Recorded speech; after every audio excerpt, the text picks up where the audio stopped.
হয়েছে।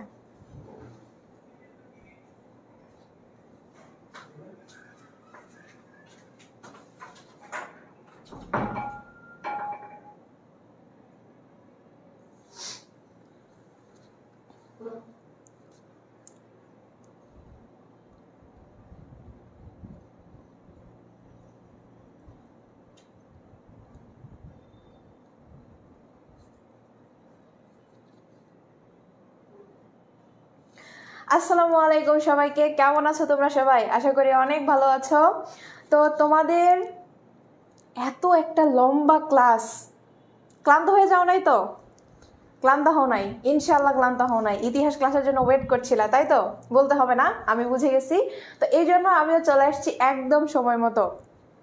তোমরা একটু দ্রুত ক্লাসে জয়েন হয়ে যাও, তোমাদের ফ্রেন্ডদেরকে মেনশন দেয় এবং কি শেয়ার শেয়ার শেয়ার শেয়ার। এই 36 ঘন্টা ক্লাসের যত শেয়ার করবে তাদের জন্য আছে এই এত এত গিফট।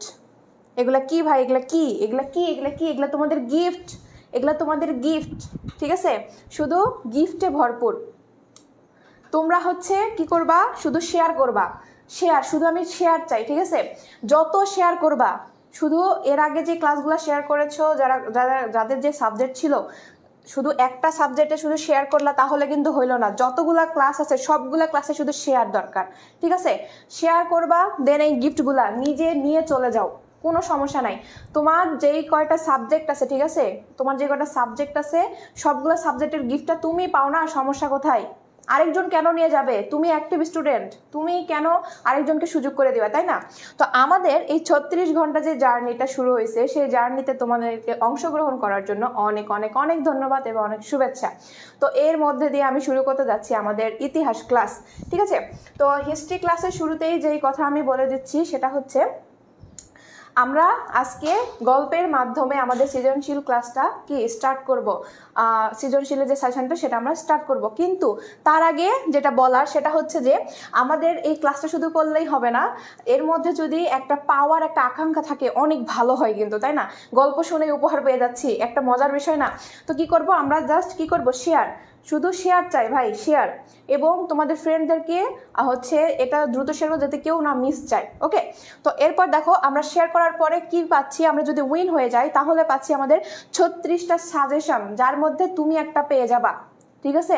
তুমি যে একটা পেয়ে যাবা। এরপরে হচ্ছে আমাদের হচ্ছে থাকতেছে কি টি শার্ট, 36টা টি শার্ট।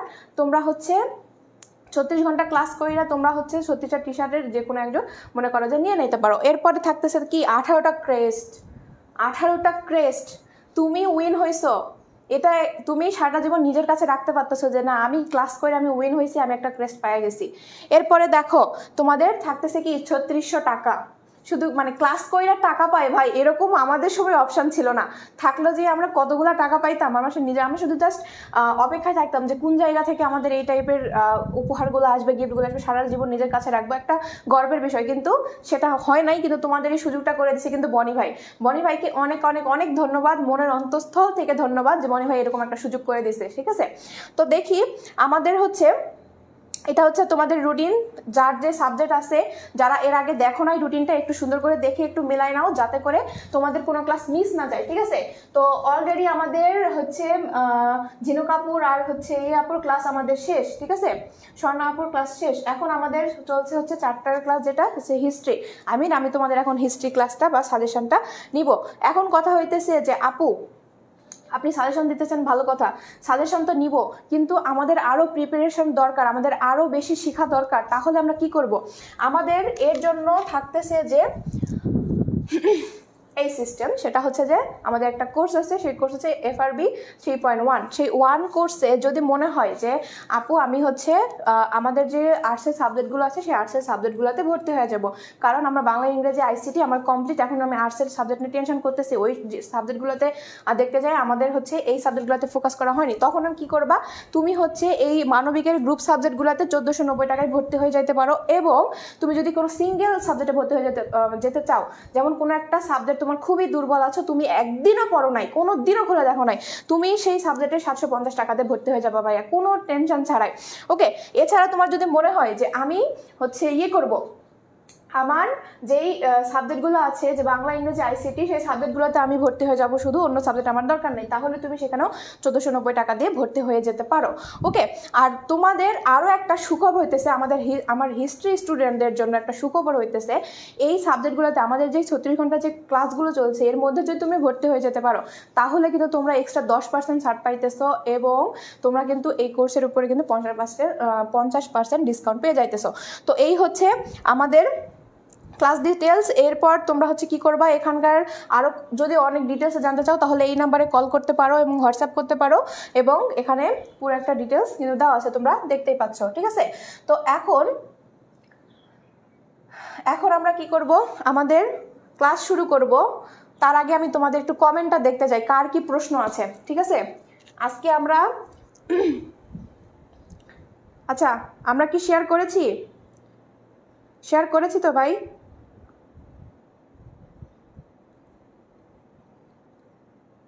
দেখি আমার ক্লাসে শেয়ারে কে বেশি ফার্স্ট হয় আমি দেখতে চাই, উইন কে হয় আমি তাদেরকে দেখতে চাই, এবং সারাটা জীবন মনে রাখবো। এবং সাথে কি, সে উপহারও কিন্তু পেয়ে যাচ্ছে। শেয়ার করো ভাই, দ্রুত দ্রুত, যে যত বেশি শেয়ার করতে পারো, বিভিন্ন গ্রুপে, বিভিন্ন ফ্রেন্ডদের কাছে, তোমার আত্মীয় স্বজনের কাছেও পাঠাইতে পারো। তাদেরও যদি এরকম থাকে যে তাদেরও বাড়িতে এই টাইপের কোনো, ধরো যে ইন্টারমিডিয়েটে পড়ুয়া কোনো পরীক্ষার্থী আছে, তারও কাজে লেগে যেতে পারে। ঠিক আছে, তোমার একটা শেয়ার কিন্তু তাদের অনেক ভালো, মানে অনেক উপকারে আসতে পারে। সো সে মন থেকে তোমার জন্য দোয়া করে দিবে। সো একটু শেয়ার করো ভাই।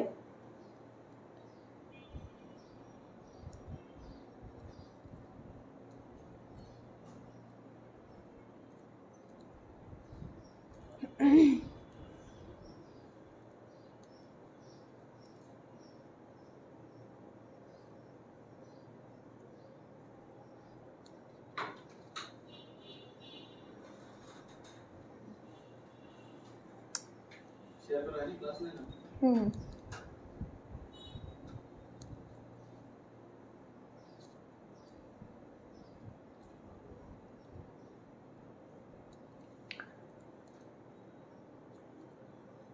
ওকে,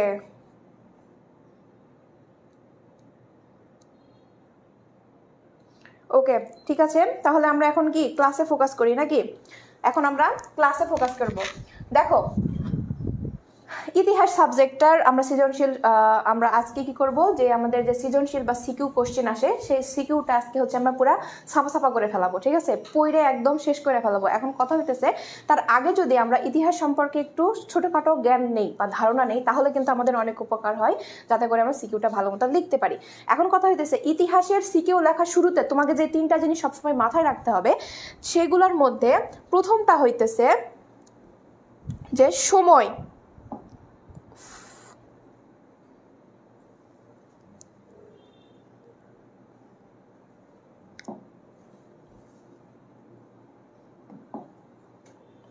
প্রথম জিনিস যেটা মাথায় রাখতে হবে সেটা হইতেছে কি, সময়। এখন সবাই কমেন্ট করবে আমি জানি, যে আপু সময় মনে থাকে না, সাল মনে থাকে না। ইতিহাসের সাল কারো মনে থাকে না, এটা আমি জানি। ইতিহাসের সাল কারো মনে থাকে না।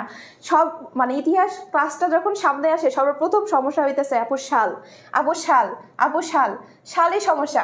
তাহলে সাল থেকে বের হয়ে আসার উপায় কি? সাল থেকে বের হয়ে আসার উপায় হচ্ছে একটাই, ঝাইরে সবগুলো মুখস্থ করা।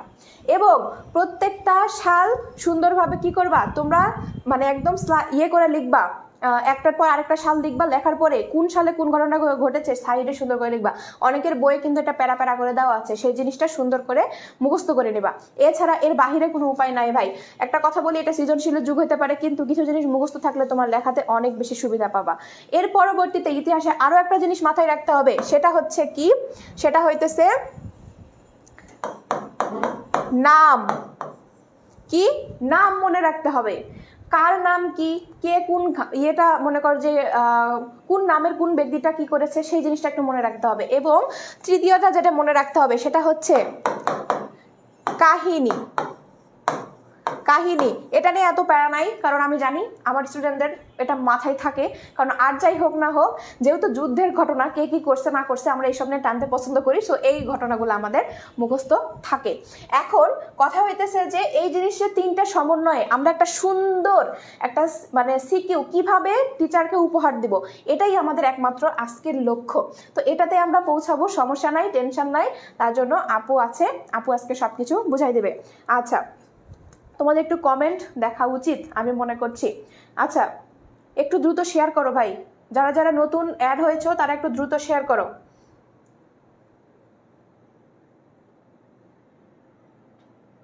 সাল মনে থাকে না, হ্যাঁ আমি জানি সকলেরই সাল মনে থাকে না।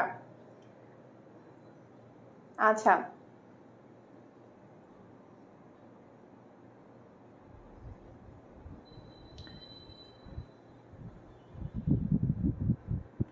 সাল মনে থাকে কিন্তু তারিখ মনে থাকে না, একই বিষয় একই বিষয়। সময় মনে রাখা মানেই ওই তারিখ সহকারেই মনে রাখা, যদিও বা তোমার সব সময় লাগে না, কিন্তু মাথায় রাখবা। আচ্ছা,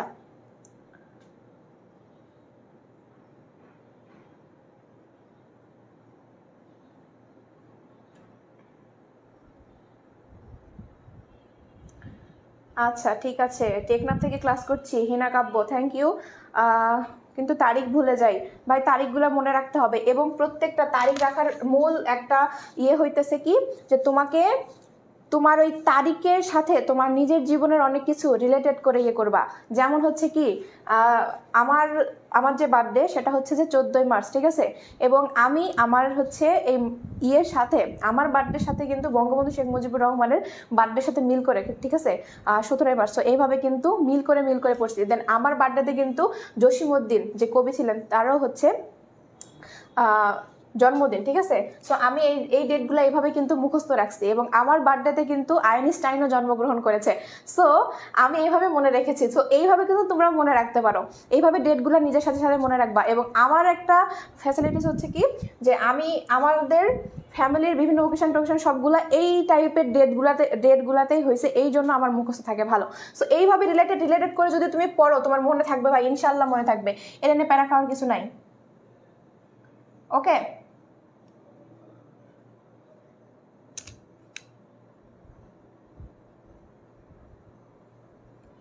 আচ্ছা ঠিক আছে, তাহলে এখন আমরা শুরু করি আমাদের সিকিউ। আমরা মূল বিষয়টা জানলাম যে তিনটা বিষয়ের সমন্বয় আমরা কিভাবে এখন লিখবো। আচ্ছা, আমরা একটা সৃজনশীল মনে করে প্রথমে হাত দেই, সেটা হইতেছে প্রথম পত্রের প্রথম অধ্যায়, সেটা আমরা একটু দেখবো। সেটা হচ্ছে কি, ক নাম্বার একটা সৃজনশীল আমরা পড়ি, ঠিক আছে? উদ্দীপকটা পড়ি। ক রাজ্যে শাসকের জামাতা অল্প বয়সে মারা গেলেন, ঠিক আছে? কোনো একটা শাসকের জামাতা মারা গেছে, তার নাবালক পুত্র করিম শাহ মাতামহের আদরে, মাতামহ মানে হচ্ছে নানি, পালিত হয়। এবং মাতামহ মারা যাওয়ার পর করিম শাহ শাসনভার গ্রহণ করেন। আমরা কোন অধ্যায় থেকে পড়ছি? সেই সিরাজউদ্দৌলার অধ্যায় থেকে পড়ছি। সো এখন আমরা রিলেট করার চেষ্টা করব, ঠিক আছে? বুঝলাম আমাদের অধ্যায়, আমাদের তো মনে করো যে পরীক্ষার খাতাইতে কিন্তু কখনোই থাকবে না কি, তোমার হচ্ছে সাল মানে তোমার হচ্ছে অধ্যায় তো দেওয়া থাকবে না, তাই না? তো আমাদের কি করতে হবে, অধ্যায় যেহেতু দেওয়া থাকবে না, সো আমরা পুরা আগে উদ্দীপকটা পড়বো। দেখো, শাসনভার গ্রহণ করেন, ফলে তার আত্মীয় স্বজন কর্মচারীরা ষড়যন্ত্র শুরু করে। তিনি এদের বিরুদ্ধে কোনো ব্যবস্থা গ্রহণ করতে পারেননি, যার ফলে ষড়যন্ত্রকারীরা সফল হয়, তিনি পরাস্ত ও নিহত হন। আমরা জানি যে আমাদের মানে ঘটনা অনুযায়ী, ঠিক আছে, আমাদের ইতিহাসে যা ঘটনা মানে যতগুলো অধ্যায় আছে সবগুলোর মধ্যে যদি রিলেট করার চেষ্টা করি, তাহলে আমরা প্রথম অধ্যায়ের এই সিরাজউদ্দৌলার সাথে মিল করতে পারবো। তার কারণ হচ্ছে কি, এই মনে করো যে ষড়যন্ত্রের বিষয়টা কিন্তু সে এই অধ্যায়ে শুধু উল্লেখ আছে। ষড়যন্ত্র, বিশ্বাসঘাতকতা, তারপর হচ্ছে পরাস্ত হওয়া, নিহত হওয়া, এটা কিন্তু মূলত সিরাজউদ্দৌলার জীবন কাহিনীর সাথে মিলে। সো এটা প্রথম অধ্যায় থেকে আসছে এবং এটা কি, এটা সিরাজউদ্দৌলা রিলেটেড কোনো একটা প্রশ্ন হতে যাচ্ছে, ঠিক আছে? আমরা কি মানে নির্ধারণ করতে পারলাম? ওকে, আমাদের নির্ধারণ শেষ, আমাদের সিকিউ নির্ধারণ শেষ, যেটা কই থেকে আসছে। এরপরে আমাদের ক নাম্বার প্রশ্ন। এখন ক নাম্বার নিয়ে প্রশ্ন হচ্ছে, আপু সাল মনে থাকে না, আপু নাম মনে থাকে না, আপু ঘটনা মনে থাকে না। এটার জন্য কিছু করার নাই, কারণ হইতেছে আপু তোমাদেরকে বুঝাই দিতে পারে, কিন্তু মাথার মধ্যে ঢুকে মনে করো যে ব্রেনের মধ্যে সবগুলো সেট আপ করে দিতে পারবে না, কারণ আমার সেই ক্ষমতা নাই। আমার ক্ষমতা আছে কি, তোমাদেরকে কাহিনী সুন্দর করে বুঝিয়ে কোনটা থেকে কোশ্চেন আসবে সেটা বুঝাই দেওয়ার। এখন ক নাম্বার প্রশ্নটা তোমাকে নিজেই কষ্ট করে মুখস্থ করতে হবে, কারণ এটা 1 মার্কের কোশ্চেন, ঠিক আছে? তো এখন দেখো যে ইউরোপ থেকে ভারতে আসার জলপথ আবিষ্কার করেন কে? এটা কে কে পারবে? আমি কমেন্ট দেখতে চাই অতি দ্রুত, আমি কমেন্ট দেখতে চাই ভাই, একটু দ্রুত কমেন্ট দেখতে চাই। ও মাই গড, ও মাই গড, এরা হচ্ছে কমেন্টও করে ফেলছে, অ্যাডভান্স স্টুডেন্ট, এরা কমেন্টও করে ফেলছে। ও মাই গড, আমি জাস্ট শকড, আমি না বলতে এরা কমেন্ট করে ফেলছে। পর্তুগিজ নাবিক ভাস্কো ডা গামা, এটা হচ্ছে কে? শারমিন ইসলাম মিম, ওকে, সুন্দর, কিউট। এরপর হচ্ছে আচ্ছা অনেকেই কমেন্ট করছে। সিরাজ বাবুর কথা বলছেন মিস, ও হ্যাঁ ঠিক আছে, সুন্দর কমেন্ট। আচ্ছা আপু এটা হিস্ট্রি নাকি ইসলামিক হিস্ট্রি? এটা হচ্ছে হিস্ট্রি ভাই, ইসলামিক হিস্ট্রি না, এটা হিস্ট্রি ক্লাস, ওকে? ইসলামিক হিস্ট্রি হবে কাল সকাল 8টায়, কাল সকাল 8টায়, ওকে? সবাই হাজির হয়ে যাবা। আচ্ছা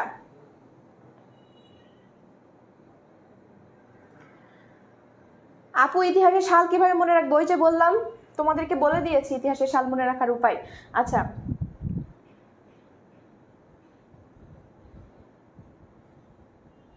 আচ্ছা ঠিক আছে ঠিক আছে, Vasco da Gama, thank you thank you thank you. যারা যারা ভাস্কো ডা গামা বলেছে পর্তুগিজ নাবিক, সবাইকে অনেক ধন্যবাদ, কারণ তোমাদের অনেকেই আছো কোশ্চেন না করতে অ্যান্সার দিয়ে দিয়েছো, আমি অনেক খুশি, ঠিক আছে? আচ্ছা 1498 সালে, সুন্দর, সালও বলে দিছে, আল্লাহ এদেরকে, এরা তো পরীক্ষায় অনেক ভালো করবে।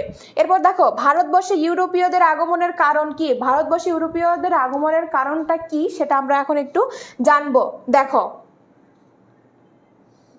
এখানে খ নাম্বার প্রশ্ন দিয়েছি, ভারতবর্ষে ইউরোপীয়দের আগমনের প্রধান কারণ হচ্ছে ব্যবসা বাণিজ্য। এবং আমি তোমাদেরকে এটা পুরো পড়ার আগে আমি তোমাদেরকে একটা কথা বলতে চাই, তোমরা একটু অবাক হয়ে যাচ্ছ যে আপু এত বড় উত্তর দেওয়ার কি দরকার ছিল? জাস্ট আপনি বলে দিতেন, আমরা লিখতাম, মানে আমরা এখানে মনে করো যে যার ইচ্ছা সে লিখলো, যার ইচ্ছা সে লিখলো না, মাথায় রাখলো, এটা করলেই তো হয়ে যেত। আপু আর তো দরকার ছিল না। দরকার ছিল ভাই, ছিল বইলাই দিছি। এর কারণ হইতেছে আমার শুধু উদ্দেশ্য না যে এখানে ইম্পর্টেন্ট কি জিনিস সেটা তোমাকে দেখাই দিলাম হয়ে গেল। আমার হইতেছে মনে করো ইম্পর্টেন্ট বিষয় থেকে তুমি কমন পাও নাই, কারণ হচ্ছে ইতিহাস এমন একটা সাবজেক্ট, এই সাবজেক্টটা যে কোনো জায়গা থেকে ইম্পর্টেন্ট বিষয় বানায় তোমাকে কোশ্চেন করে দিতে পারে, তুমি যার ধারণাও করতে পারবে না, ঠিক আছে? এখন কথা হইতেছে মাঝখানে একটা আন্দোলন কিন্তু পার হয়ে গেছে আমাদের, যেভাবে পুরো বাংলাদেশটা চলছিল এইরকম কিন্তু আর চলছে না। এখন যে কোনো একটা বিষয়কে ইম্পর্টেন্ট বানায় সামনে দাঁড় করায় দিতেই পারে। সো আমরা কি করব? আমরা কি এইরকম রিস্ক নিব? রিস্ক নিব না তো। আমরা কি করব? আমরা সুন্দর করে সব সিস্টেম জানা যাব যাতে করে আমাদেরকে কোনো জায়গায় ধরতে না পারে। তাহলে কি করব ভাই? আমাদের করার একটাই কাজ, সেটা হচ্ছে যে সিস্টেমটা জানা।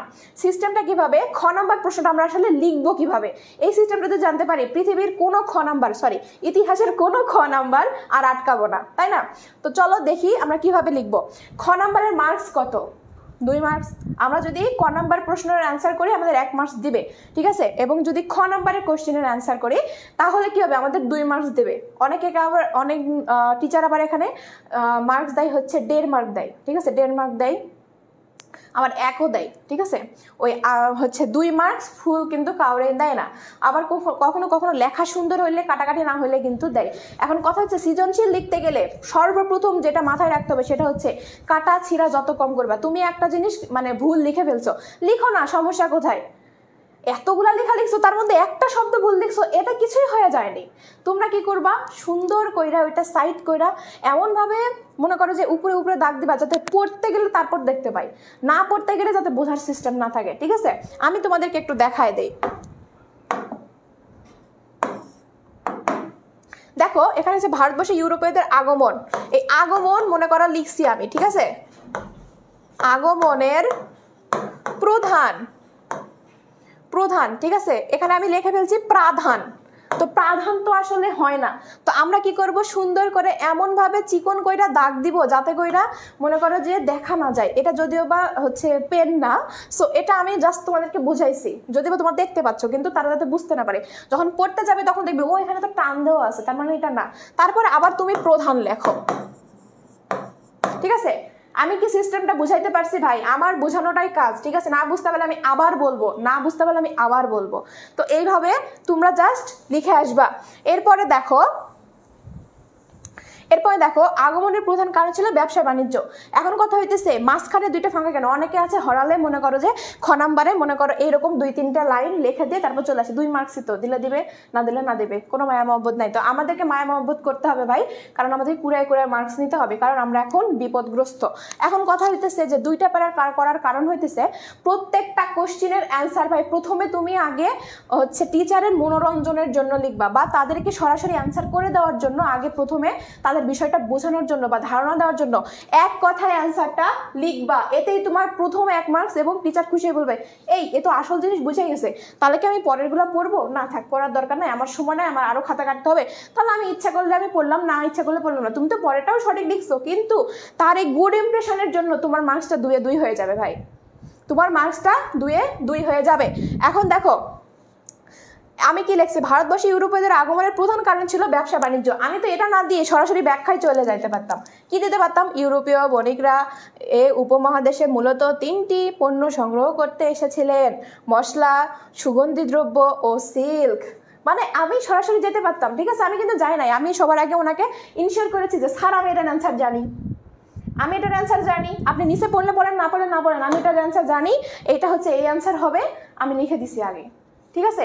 সো খ নাম্বার কোশ্চেনের অ্যান্সার সবসময় আমরা 2টা প্যারা করব, ঠিক আছে। তুমি এইটাতে তুমি হচ্ছে সিম্বল যদি ইউজ করতে চাও একটা স্টার চিহ্ন ইউজ করতে পারো, অথবা এইখানে এই প্রথম পার্টের থেকে দ্বিতীয় পার্ট অবশ্যই 2 আঙ্গুল, তোমার খাতায় 2 আঙ্গুল, এখানে তো মনে করো যে 1 হাত হয়ে যাইতেছে, কিন্তু তুমি খাতায় সবসময় মাইপা 2 আঙ্গুল ফাঁকা দিয়ে তারপর নিচে লেখা শুরু করবা। আমি কি বুঝাইতে পারছি খ নাম্বার লেখার সিস্টেম? আমি সবাইকে দেখতে চাই যে আপু বুঝতে পারছি, আপু বুঝতে পারছি, আপু বুঝাইতে পারছে, আমি এটা জানতে চাই।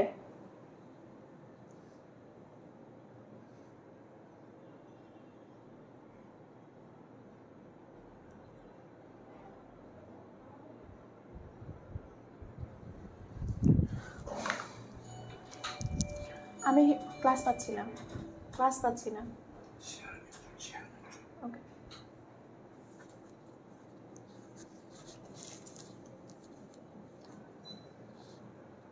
আমার ক্লাসটা আগে দেন, ওরা কমেন্ট করছে।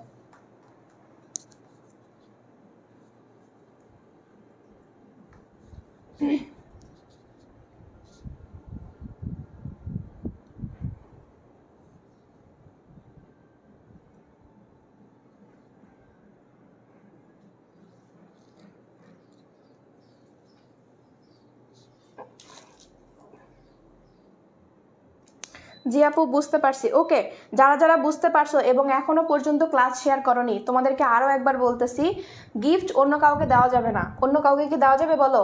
নিজে নিয়ে নিতে হবে। তাহলে কি করতে হবে? দ্রুত শেয়ার করো, দ্রুত, যত বেশি শেয়ার করা যায় ভাই অতি দ্রুত শেয়ার করে দাও। এখনো পর্যন্ত অনেকে আছে কিন্তু শেয়ার করে নাই, এটা যাতে না হয় শেয়ার করো, অতি দ্রুত শেয়ার করো।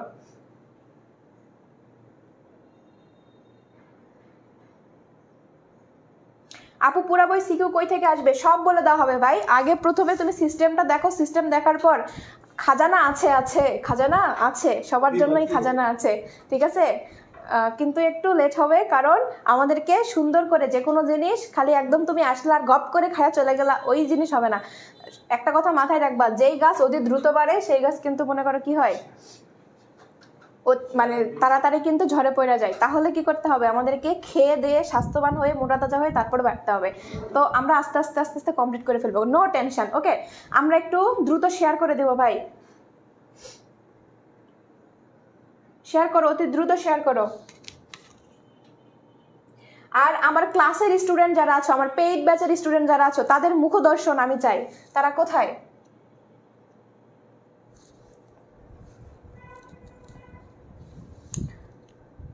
তারা কোথায়? আমি একটু তাদেরকে দেখতে চাই। এবং তারা কি এখনো শেয়ার করে নাই? ওকে, তো দেখো খ নাম্বার কোশ্চেনটা হচ্ছে, ইউরোপীয় বণিকরা এই উপমহাদেশের মূলত 3টি পণ্য সংগ্রহ করতে এসেছিল, মশলা, সুগন্ধি দ্রব্য, সিল্ক। এগুলো আমরা আসলে জানি, এগুলা নতুন করে বলার কিছু নয়। এবং তারা কি করেছিল, সার্বিকভাবে বলা যায় এখানকার বিপুল সম্পদ আরোহণ করার জন্যই ইউরোপীয় বণিকরা এসেছিল। এবং এছাড়া খ্রিস্ট ধর্ম প্রচার এবং পরবর্তী সময়ে ঔপনিবেশিক স্থাপন করার জন্য তাদের অনেকের উদ্দেশ্য ছিল। এখন এক একজন আসলে এক এক উদ্দেশ্যে, কিন্তু পরবর্তী গিয়ে তারা হচ্ছে কি করেছিল, ঔপনিবেশিক শাসন ফলানোর জন্য তারা গুরুত্ব দিচ্ছিল। আচ্ছা, এরপরে দেখো আমাদের গ নাম্বার কোশ্চেনটা যদি আমরা দেখতে যাই, গ নাম্বার কোশ্চেন। আচ্ছা, আমরা কিন্তু দুই একটা শেয়ার করব না, আমরা কি করব, আমরা আগে মনে করো যে শেয়ারটা প্রত্যেকটা গ্রুপে যার ফোনে যতগুলা গ্রুপ আছে সবগুলা গ্রুপে শেয়ার করে দেব, ঠিক আছে? তার কারণ তোমার একটা শেয়ার কিন্তু অনেকের উপকারে আসতে পারে। সো আমরা অতি দ্রুত শেয়ার করব। আগে তোমার ফ্রেন্ডদেরকে একটু মেনশন করে দাও ভাই প্লিজ।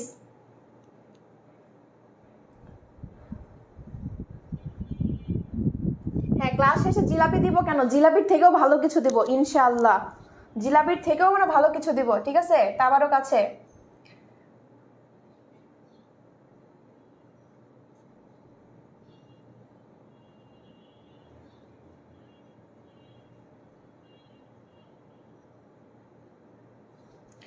আপু, তৃতীয় অধ্যায়ের ক্লাস কোন দিন হবে? আজকে তৃতীয় অধ্যায়ের সাজেশন হবে, ঠিক আছে? এবং আজকে প্রত্যেকটা অধ্যায় এত সুন্দর করে তোমাদেরকে সাজেশন দিয়ে দেবো, তোমরা আসলে চিন্তা করবা যে আসলে এত সহজ, ইতিহাস এত সহজ, এটা জাস্ট ভাববা, ঠিক আছে? ওকে, দেখো গ নাম্বারটা দেখো, উদ্দীপকে করিম শাহের চরিত্রের সাথে তোমার পাঠ্য বইয়ের কোন শাসনের মিল আছে? আমরা করিম শাহের যদি দেখি অবশ্যই আমরা সিরাজউদ্দৌলার সাথে মিল পাই, আমরা তো প্রথমেই বুঝতে পারছি, তাই না? এখন দেখি আমরা আসলে গ নাম্বার কোশ্চেনটা এখানে কিভাবে দিয়েছি। উদ্দীপকে করিম শাহের চরিত্রের সাথে আমাদের পাঠ্য বইয়ের শাসক সিরাজউদ্দৌলার মিল রয়েছে। এই কাজটা কিন্তু অনেকেই করে না, সরাসরি সে ব্যাখ্যায় চলে যায় যে উদ্দীপকের এই সেই, আগে উদ্দীপকের ঘটনা লেখে, তারপর নিজে যতটুকু সিরাজউদ্দৌলা সম্পর্কে জানে ততটুকু লিখে লেখার পরে চলে আসে। তাহলে হবে না ভাই, সবার আগে আমাদেরকে স্বীকারোক্তি দিতে হবে যে এটা সিরাজউদ্দৌলা থেকেই আসছে। তারপর সে কি করবে, তখন হচ্ছে নবাব সিরাজউদ্দৌলা সম্পর্কে সে যা জানে সে সেটা লিখবে। যেমন নবাব সিরাজউদ্দৌলা ছিলেন নবাব আলীবর্দী খানের দৌহিত্র, এবং তার সম্পর্কে যত ডিটেলস আছে সেগুলা সে আগে এখানে লিখবে। এখানে দেখো কিন্তু তার সম্পর্কে সবকিছুই কিন্তু এখানে দেওয়া আছে। এরপরে সে কি করবে দেখো, যে প্রতি আনুগত্য প্রদর্শনে আগ্রহী ছিল, এ থেকে নবাব সিরাজউদ্দৌলার বিরুদ্ধে প্রাসাদ ষড়যন্ত্রের সূচনা করা হয়। আচ্ছা, মূলত তার খালা হচ্ছে এখানে কি হয়েছে, তার প্রতি ষড়যন্ত্র করেছিল যাতে করে তার ছেলে, তার পালিত পুত্র শওকত জং সিংহাসনে বসতে পারে। তো এখন দেখো এখন আমরা উদ্দীপকটা নিয়ে আসবো, আমরা যার সাথে তুলনা করেছি তার সম্পর্কে লিখেছি, এখন আমরা উদ্দীপক নিয়ে আসবো। উদ্দীপকে করিম শাহের ক্ষেত্রেও তা দেখা যায়। কি দেখা যায় সেগুলো হইতেছে লক্ষণীয় যে মাতামহ মারা যাওয়ার পর করিম শাহের রাজ্যে শাসনভার গ্রহণ করেন, এ কারণে তার আত্মীয় স্বজন কর্মচারীরা ষড়যন্ত্র শুরু করে। সুতরাং বলা যায় উদ্দীপকে করিম শাহের সাথে নবাব সিরাজউদ্দৌলার সূচনা রয়েছে। দেখো এখানে তিনটা স্টেপ আছে, করিম শাহের উদ্দীপকের ঘটনার সাথে মিল করেছে, এটা স্বীকারোক্তি দিয়েছে, এবং সিরাজউদ্দৌলার সাথে যে মিল আছে, কেন মিল আছে সেটা সম্পর্কে এখানে বর্ণনা করেছে, এবং এক কথাই আগে স্বীকারোক্তি দিয়েছে যে এইটা এনার সাথে মিল আছে। সো আমরা কি করব, সবার আগে স্বীকারোক্তি দেব। এবং গ নাম্বার প্রশ্নের পর আমরা ঘ নাম্বার প্রশ্ন যদি দেখি, ঘ নাম্বার প্রশ্নে কি আছে, উদ্দীপকে করিম শাহ যেভাবে পতন হয়, তোমার পাঠ্য বইয়ের নবাবের পতন কি একইভাবে হয়েছিল? এখন দেখো বিশ্লেষণ করো। তো আমরা ঘ নাম্বার প্রশ্ন যদি দেখি, হ্যাঁ, উদ্দীপকের করিম শাহের মতো আমার পাঠ্য বইয়ের নবাবের পতনও একইভাবে ঘটেছিল। অনেক স্টুডেন্ট আছে এরা কোশ্চিনে হ্যাঁ এইভাবে বলতে গেলে নিজেরাও লজ্জা পাই, যেভাবে হ্যাঁ লিখতে হবে, হ্যাঁ, অথবা যদি একবারে স্বীকারোক্তি না দাও না লিখবা, ঠিক আছে? তোমার প্রথম স্বীকারোক্তি, তোমার পরের যে তুমি লেখাগুলো লিখছো এগুলোর উপর মনে করো যে তোমার মার্কস ডিপেন্ড করে। আর আরও একটা কথা, সেটা হচ্ছে যে ইতিহাসে তুমি যদি সাল উল্লেখ করো, সালটা এমনভাবে খাতায় লিখবা, দরকার হলে 2 বার লিখবা সালের উপরে, যাতে করে শিক্ষকই সালটা যাতে নজরে পড়ে যে তুমি সাল লিখেছো, তুমি অনেক কিছু জানো, সাল তোমার ধারণা আছে। সো এরপর আমরা দেখব যে কি করেছে, সে আগে প্রথমে স্বীকারোক্তি দিয়েছে, এরপরে সে স্টেপ বাই স্টেপ লিখেছে। যেমন নবাব সিরাজউদ্দৌলা কিভাবে তিনি হচ্ছে যুদ্ধে পরাজিত হইলেন, এরপরে হইতেছে কি তার সাথে কিভাবে মিল আছে, ঠিক আছে? এই যে উপরে একটা প্যারা দেখেছি, তারপরে একটা প্যারা আছে, এবং সবার লাস্টে যদি দেখি উপরে আলোচনার পরিপ্রেক্ষিতে বলা যায় উদ্দীপকে করিম শাহের মতো নবাব সিরাজউদ্দৌলা একইভাবে ষড়যন্ত্রের জেরে পরাজিত এবং নিহত হন, তার পরাজয়ের মধ্যে দিয়ে বাংলার স্বাধীনতার সূর্য অস্তমিত হয়। একদম ক্লোজ। আমি কি তোমাদেরকে সৃজনশীল লেখার পুরো সিস্টেমটা বুঝাইতে পারছি? এবং এই সিস্টেমে কে ফলো করো আর কে ফলো করো না, এবং আজকে জানার পরে কে ফলো করবা, এটা আমাকে অবশ্যই জানাবা, ঠিক আছে?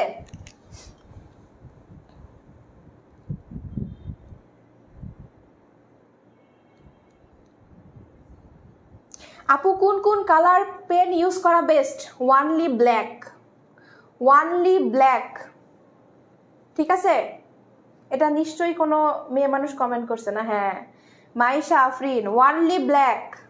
ব্ল্যাকের বেশি কিছু ইউজ করতে যাবে না, এত সময় পাবা না, ইতিহাস লেখার এত সময় দেয় না যে তুমি এইটা ওই পেন ইউজ করবা, ওইটা ওই পেন ইউজ করবা। আর আরেকটা কথা, সেটা হইতেছে কি,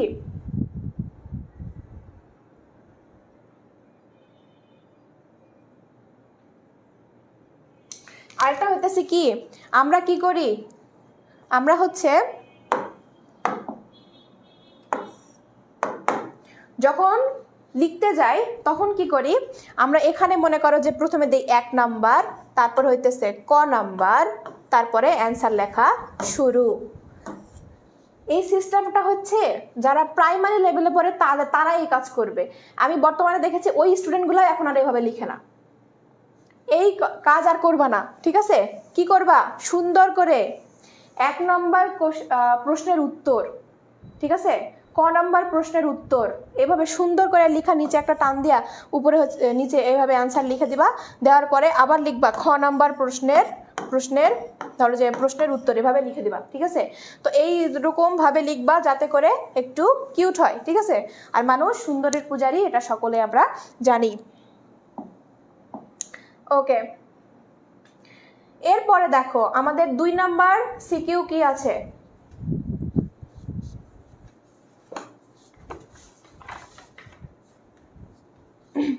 2 নাম্বার সিকিউ কি আছে? 2 নাম্বার সিকিউ আছে, ভিনদেশি বণিকরা যুদ্ধে জয়ী হয়ে ঔপনিবেশিক অঞ্চলে যে শাসন ব্যবস্থা প্রতিষ্ঠা করে, তাতে অর্থ সংশ্লিষ্ট বিষয় ও দেশ রক্ষা ছাড়া তাদের অন্য কোনো দায় দায়িত্ব ছিল না। আমরা কি রিলেট করতে পারছি যে এই মনে করো যে কোনো একটা জায়গার ধরো যে ঔপনিবেশিক বিষয় অঞ্চল করছে, নির্দেশ করছে, তার মানে প্রথম পত্রের পরীক্ষা যেহেতু হচ্ছে, তাহলে ঔপনিবেশিক এই ঘটনাটা কোন অধ্যায়ের সাথে সংশ্লিষ্ট আছে? প্রথম অধ্যায়ের সাথে। তাহলে এটা প্রথম অধ্যায় থেকে কোশ্চেন আসছে। এখন আমরা দেখবো যে প্রথম অধ্যায়ের কোন টপিক থেকে কোশ্চেন আসছে। দেখো, এই অভিনব শাসন ব্যবস্থা বলতে আমরা একটাই বুঝি, দ্বৈত শাসন ব্যবস্থা। দ্বৈত শাসন ব্যবস্থার উপরে আর কোনো শাসন ব্যবস্থা আছে আমাদের বইয়ে একদম উল্লেখযোগ্য করার মতো? নাই। সো দ্বৈত শাসন ব্যবস্থা, এখন দেখি পুরাই এটা পড়বো। প্রবর্তনের উদ্দেশ্য ছিল দেশীয় শাসকদের ক্ষমতাহীন করা, দায়িত্বহীনতার জন্য আইন শৃঙ্খলা পরিস্থিতির মারাত্মক অবনতি ঘটে এবং দেশময় অরাজকতার পরিস্থিতির সৃষ্টি হয়। আমরা ক্লিয়ার যে এখানে কি উল্লেখ করা আছে? এখানে হচ্ছে আমাদের পুরাটাই ধরো যে দ্বৈত শাসন ব্যবস্থার নির্দেশ করে, বা সেদিকেই আমরা এখন ধাপিত হব। দেখো, ক নাম্বার প্রশ্নের উত্তর, কোন পর্তুগিজ নাবিক প্রথম ভারতবর্ষে আসেন? এবং এটাও আমরা সকলেই কিন্তু অ্যান্সার জানি, এটা হবে ভাস্কো দা গামা। এরপর দেখো যে 76-এর মন্বন্তরের কারণ সংক্ষেপে বর্ণনা করো। 76-এর মন্বন্তরের কারণ সংক্ষেপে বর্ণনা করো। এটা আমরা কি করব? আপু খ এবং গ কয় পেজ লিখবো? গ নাম্বারটা লিখবা 2 পেজ, আর হচ্ছে গ নাম্বারটা লিখবা হচ্ছে 1.5 পেজ লিখলে ইনাফ, এর বেশি লাগবে না। ঠিক আছে, ওকে। আমরা খ নম্বর প্রশ্নটা একটু দেখি। খ নম্বর প্রশ্ন হচ্ছে এমন একটা কোশ্চেন, তুমি চাইলে এক কথায় কিভাবে আনসার লিখবা। আমরা দেখি কিভাবে লিখবো। কোম্পানির শাসন আমলে রবার্ট ক্লাইভ প্রবর্তিত উৎপীড়নমূলক দ্বৈত শাসন ব্যবস্থা এবং প্রাকৃতিক দুর্যোগের কারণে বাংলায় মন্থর দেখা দেয়। এখন কথা হইতেছে, এই 2টা লাইন কি আমাদের খুব কষ্ট হবে মাথা থেকে বের হইতে? কখনোই হবে না। তার কারণ আমরা আগে পড়েছি, আপু পড়িয়েছে। আর আপুর কাছ থেকে যদি সবকিছু একদম ব্যাখ্যা সহকারে মাথায় ঢুকায় নিতে হয়, তাহলে কি করতে হবে? আপুর পেইড ব্যাচে ভর্তি হতে হবে। আপুর পেইড ব্যাচে ভর্তি হলে যে আমার স্টিল এখনো আমার পেইড ব্যাচের স্টুডেন্টরা দেখতেছে, তারা জানে আপু কিভাবে পড়ায়, এবং আমার আরো যেগুলো সাবজেক্ট আছে সেগুলো সাবজেক্টও আপু ভাইয়ারা আমাদেরকে কিভাবে সাজেশন দেয়, কিভাবে সবকিছু একদম পড়া বের করে নেয়, সেটা আসলে আপুরা জানে বা ভাইয়ারা জানে। সো কি করতে হবে? পেইড ব্যাচে অতি দ্রুত ভর্তি হয়ে যেতে হবে। আর আমি শুরুতেই কিন্তু সেই ডিটেলস দিয়ে দিয়েছি যে কিভাবে ভর্তি হতে হবে। এখন কথা হইতেছে যে আমার ক্লাসে কিন্তু কোনোদিনও কোনো স্টুডেন্টরা বাড়তি আবার আলাদা করে যায় কিন্তু পড়তে হয় না। তাদের কি করতে হয়? ক্লাসের পরে ক্লাসেই হয়ে যায়। তোমার যদি বিশ্বাস না হয়ে থাকে, তুমি 2-1টা কমেন্ট করে দেখো, ওরা নিজেরাই তোমাদের ওখানে রিপ্লাই দিয়ে দিবে। ঠিক আছে, তো এখন আসি আমরা পড়াশোনার মধ্যে। সেটা হইতেছে যে আমাদের 2টা লাইন এভাবে জাস্ট প্রথমে স্বীকারোক্তি দিয়ে দিতে হবে। ঠিক আছে, যে দ্বৈত শাসন ব্যবস্থায় কিভাবে আমাদের ক্ষতি হয়েছিল সেটা আমরা প্রথমে এখানে উল্লেখ করেছি। এরপরে দেখো আমরা ব্যাখ্যায় চলে যাব। সেটা হচ্ছে দ্বৈত শাসন ব্যবস্থায় রাজস্ব আদায়ের ক্ষমতা কোম্পানির হাতে থাকায় তারা অন্যায়ভাবে বাংলার জনগণের উপর অধিক খাজনা আরোপ করে। এছাড়া সব দিক দিয়ে প্রজাদের উপর অত্যাচার চালানো শুরু হয় এবং শাসন ব্যবস্থার কারণে জনগণের দুর্দশা চরম লেভেলে পৌঁছায়। এরপর হচ্ছে কি বাংলার জনসাধারণের অর্থনৈতিক ব্যবস্থা ক্রমশ শোচনীয় হয়ে পড়ে, সাথে সাথে তাদের খাদ্যাভাব দেখা দেয় এবং 1146 বঙ্গাব্দ এবং ইংরেজিতে সাল হচ্ছে 1770, সেটা একটি দুর্ভিক্ষ দেখা দেয় যেটি 76-এর মনন্তর নামে পরিচিত। এটাই হচ্ছে এটার ব্যাখ্যা এবং একটা সুন্দর একটা ব্যাখ্যা, ঠিক আছে। এই উত্তরটা লিখলে বিশ্বাস করো তোমার কেউ এটার মানে নাম্বার কাটতে পারবে না, ঠিক আছে। তো এই হলো আমাদের খ নাম্বার কোশ্চেন। এরপর আমরা গ নাম্বার কোশ্চেনটা দেখব কি আছে। উদ্দীপকে ভারতীয় উপমহাদেশের কোন বিষয়ের প্রতি ইঙ্গিত করা হয়েছে ব্যাখ্যা করো। কোন বিষয়ের প্রতি ইঙ্গিত করা হয়েছে বলো তো। আমরা এক কথায় যদি উত্তর যদি লিখি তাহলে কোন বিষয়ের উপর ইঙ্গিত করা হয়েছে। আমি কমেন্ট দেখতে চাই, আমি উত্তর বের করব সমস্যা নাই, কিন্তু আমি কমেন্ট দেখতে চাই।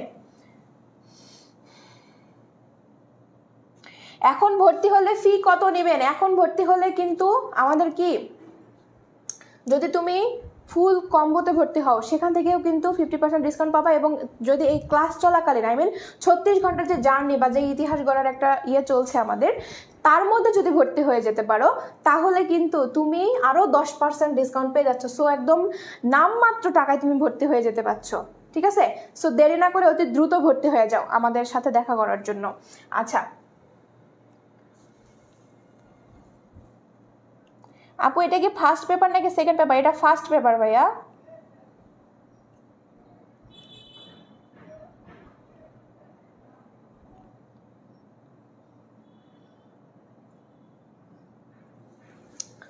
এই তো আমার পেইড ব্যাচের স্টুডেন্ট চলে আসছে, তাজরিনা।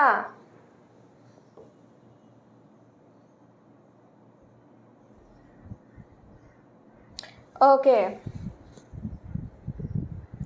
দ্বৈত শাসন ব্যবস্থা, হ্যাঁ দ্বৈত শাসন ব্যবস্থা, সুন্দর। দ্বৈত শাসন ব্যবস্থা। আসসালামু আলাইকুম বাবু, কেমন আছেন? আলহামদুলিল্লাহ ভালো আছি। এখন দেখো দ্বৈত শাসন ব্যবস্থাকে যেহেতু ইঙ্গিত করছে, তাহলে এটা আমরা এক কথায় শুরুতে আমরা লিখে দিব। উদ্দীপকে ভারতীয় উপমহাদেশের যে লর্ড ক্লাইভের প্রবর্তিত দ্বৈত শাসন ব্যবস্থাকে ইঙ্গিত করা হয়েছে। এক কথায় খেল খতম করার পর আমরা ব্যাখ্যায় চলে যাব দ্বৈত শাসন ব্যবস্থাটা আসলে কি, ঠিক আছে। আমরা একটা জিনিস এখানে কিন্তু করতে পারি, সেটা হচ্ছে কি, খ নম্বরে যেটা লিখছে সেটার কপি পেস্ট এখানে মাইরা দিলাম। সহজ না বলো? এটা কি কঠিন না। খ এবং গ নাম্বারের মধ্যে যদি এরকম যদি মিল থাকে আমরা কিন্তু কপি পেস্ট মাইরা দিতে পারি। খ নাম্বার দেখে লিখে দিলাম, খ নাম্বার দেখে এতখানি পর্যন্ত আমার লেখা হয়ে গেছে। এখন কি এটার সাথে তো উদ্দীপকের যে একটা রিলেট করার একটা বিষয় আছে, সেটা তো আমার স্বীকারোক্তি দিতে হবে। সো স্বীকারোক্তিতে আমরা চলে যাই। উদ্দীপকে ভিনদেশী বণিকরা যুদ্ধে জয়ী হয়ে ঔপনিবেশিক অঞ্চলের যে শাসন প্রতিষ্ঠা করে, সে ব্যবস্থায় অর্থ সংশ্লিষ্ট বিষয় ও দেশ রক্ষা ছাড়া তাদের অন্য কোনো দায়িত্ব ছিল না। এ ব্যবস্থা ব্রিটিশ ভারতের চালু করা দ্বৈত শাসন ব্যবস্থার কথাই মনে করিয়ে দেয়। কোশ্চিন শেষ, উত্তর শেষ। এখন আমাদের সুন্দর করে ঘ নাম্বার অ্যান্সারে আমরা চলে যাব। বাংলায় জনজীবনে উক্ত ঘটনার যে বিপর্যয় বয়ে এনেছিল পঠিত বিষয়ের নিরিখে সে বিষয়ে তোমার মতবাদ দাও। উক্ত বিষয়ে কি কি করেছিল বলতো?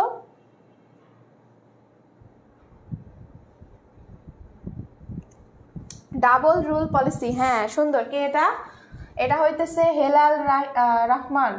সুন্দর একটা নাম দিয়েছে। হ্যাঁ, এবার দেখো ঘ নাম্বার অ্যান্সারটা আমরা এক কথায় প্রথমে আগে অ্যান্সার করব। উদ্দীপকের ইঙ্গিত দেওয়া ঘটনাটি, অর্থাৎ দ্বৈত শাসন বাংলার জনজীবনে বিপর্যয় বয়ে এনেছিল। এই অভিনব ব্যবস্থা পরবর্তীকালে এক ভয়াবহ দুর্ভিক্ষের সূচনা করে। লর্ড ক্লাইভ বাংলার গভর্নর নিযুক্ত হয়ে দ্বৈত শাসন ব্যবস্থা প্রবর্তন করেন। আচ্ছা, এখানে আমরা কি করব, দ্বৈত শাসন ব্যবস্থার আবার একটা মনে কর যে কপি পেস্ট মাইরা দেব। মারা দেওয়ার পরে আমাদের কি করতে হবে, আমাদের সুন্দর করে উদ্দীপকের সাথে আবার রিলেটেড করতে হবে। তোমরা একটা কাজ চেষ্টা করবা, সেটা হইতেছে কি, ঘ নাম্বারে উদ্দীপক নিয়ে আলাদা আলোচনা করার চেষ্টা করবা।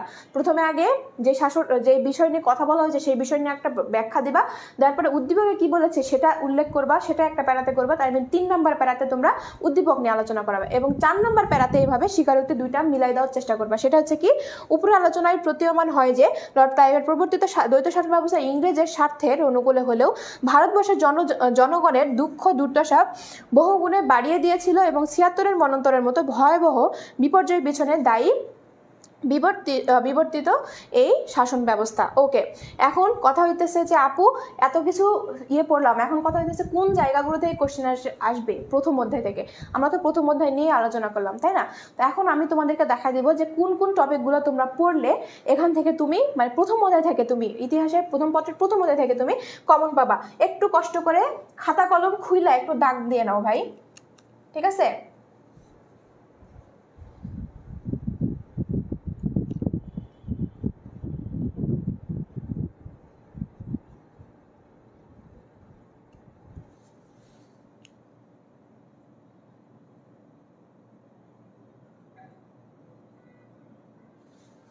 ওকে, আমরা একটু দাগ দিয়ে নিব। প্রথম যেটা সবচাইতে গুরুত্বপূর্ণ প্রথম অধ্যায়ের, মনে করো যে যেই টপিকটা সবচাইতে বেশি গুরুত্বপূর্ণ এবং একটা কোশ্চেন হইলেও ওখান থেকেই আসবে, সেই জায়গাটা হইতেছে সিরাজউদ্দৌলা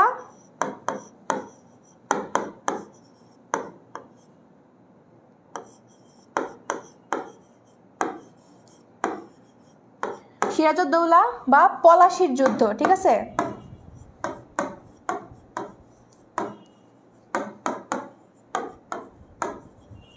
পলাশির যুদ্ধ আগে বলে দিতেছি, আপুর বাংলা হাতের লেখা ভালো না, সো এটা একটু মিলাই নাও, ঠিক আছে? আমি মুখে যেহেতু বলে দিছি। দ্বিতীয় নাম্বার হইতেছে, দ্বিতীয় নাম্বার কোনটা বলো তো? কে কে বলতে পারবা? আমি কিন্তু আমার থেকে কিন্তু বলে দিয়েছি, ঠিক আছে? আমার পেইড পেজে যারা স্টুডেন্ট আছে ওরা কিন্তু জানে, সেটা হচ্ছে বক্সারের যুদ্ধ।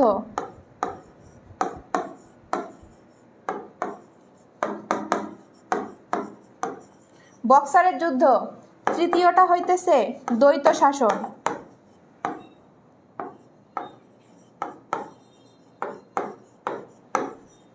একটু সুন্দর করে লিখে নাও, ঠিক আছে? তৃতীয়টা হইতেছে কি?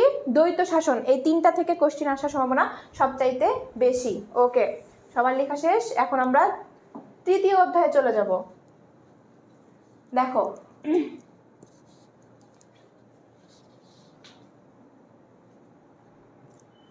তৃতীয় অধ্যায়, তৃতীয় অধ্যায় আমাদের এই ঠিক আছে?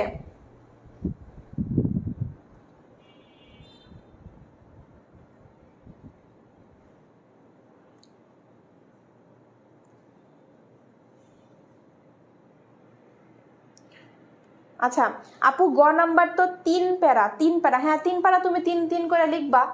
প্রথমে দিবা নিজের স্বীকারোক্তি দিবা, তারপরে দিবা হচ্ছে যে এটা স্বীকারোক্তি দিয়েছো সেটা ব্যাখ্যা করবা, যেই উদ্দেশ্যে, যেমন দ্বৈত শাসন নিয়ে দ্বৈত শাসনের সাথে মিল পাচ্ছি, কেন দ্বৈত শাসনের আগে ব্যাখ্যাটা দিবা, ঠিক আছে? দেওয়ার পরে 3 নাম্বার প্যারায় যায় তুমি মনে করো যে দিয়ে দিলা যে আসলে এই জন্য উদ্দীপকের সাথে মিল আছে, ঠিক আছে?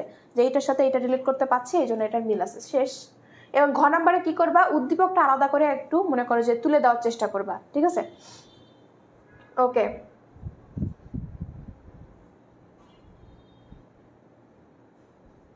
পলাশির যুদ্ধের মধ্যে 3টা টপিক আছে, 3টা টপিকই পড়তে হবে ভাই, যদি তুমি এই অধ্যায় থেকে কোনো কোশ্চেন মিস করতে না চাও, ঠিক আছে? এবার 3 নাম্বারটা দেখো। 3 নাম্বারটা হচ্ছে আমাদের প্রথম পত্রের সবচাইতে কঠিন অধ্যায় মনে হয়, তাই না? যদিও আমরা বঙ্গবন্ধুকে মনে করো যে পছন্দ করি না, বর্তমানে পছন্দ করি না, কিন্তু আমাদেরকে কি করতে হয়, সেখান থেকেও কিন্তু পড়তেও কিন্তু এতটা বিরক্ত লাগে না যতটা তৃতীয় অধ্যায় পড়তে বিরক্ত লাগে। কথা ঠিক কিনা বলো?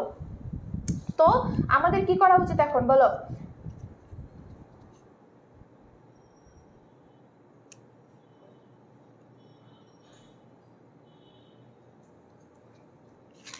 আপু 3টা টপিক থেকে আসবে, এগুলাই পড়বো আপু। হ্যাঁ 3টা টপিক থেকে আসবে, 3টা টপিকই পড়তে হবে। আচ্ছা, হান্টার কমিশন গঠন করেন, হান্টার কমিশন গঠন। আচ্ছা, এরপরে হান্টার কমিশন গঠন, লর্ড রিপনের থেকে আমাদের হচ্ছে লর্ড কার্জনটা অনেক বেশি গুরুত্বপূর্ণ। রিপন থেকে আমরা কার্জনের দিকে বেশি ফোকাস করব, ঠিক আছে? কারণ হইতেছে বর্তমানে ছাত্র আন্দোলন যেহেতু মানে একটা বেগবান ঘটনা, আর হচ্ছে ছাত্রদের কথা যদি চিন্তা করতে হয় তাহলে লর্ড কার্জনের কথা কিন্তু বেশি আসে, সো আমরা কার্জনকে বেশি প্রায়োরিটি দিব। আমি কি বুঝাইতে পারছি?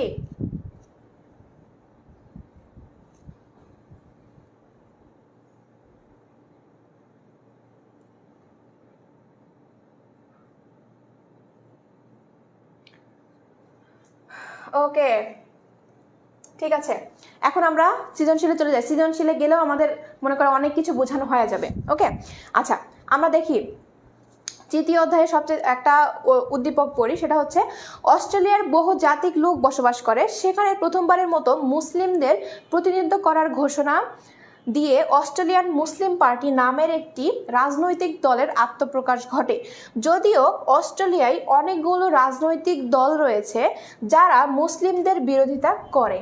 আচ্ছা, যেহেতু মুসলিম মুসলিম মুসলিম মুসলিম একটা কথা বা গন্ধ আসতেছে, সো আমরা আমাদের পুরা বইয়ের মধ্যে কোন জায়গা থেকে মুসলিম মুসলিম একটা গন্ধ পাই, সেটা হইতেছে আমাদের কি বলতো তৃতীয় অধ্যায় থেকে।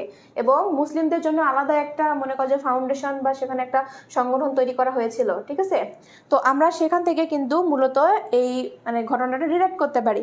তো আমরা এখন একটু ক নাম্বার প্রশ্নের দিকে চলে যাই, সেটা হচ্ছে যে হান্টার কমিশন কে গঠন করেন? কে কে এটার আনসার দিতে পারবা? লর্ড রিফন, হ্যাঁ সুন্দর। এরপর দেখো কোন কোন দল নিয়ে যুক্ত ফ্রন্ট গঠিত হয়েছিল? কোন কোন দল নিয়ে? আমরা এখন যদি খ নাম্বার কোশ্চেনে চলে যাই, দেখতে পাবো 1954 সালে নির্বাচনে মুসলিম লীগের পরাজিত করার কৌশল হিসাবে জোটবদ্ধ হয়ে নির্বাচন করার পরিকল্পনা নেয় বিরোধী দলগুলো।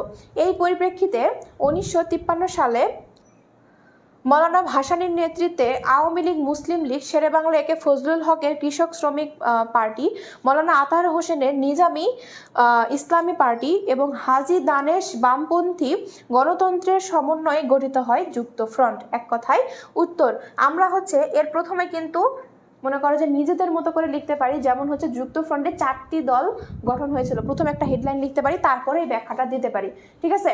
তো তোমরা একটু এই কাজটা একটু করে নিবা। এরপরে দেখো যে আমাদের গ নম্বরে কি বলেছে, উদ্দীপকের রাজনৈতিক দলের সাথে তোমার পাঠ্য বইয়ের কোন রাজনৈতিক দলের সাদৃশ্যপূর্ণ ব্যাখ্যা করো।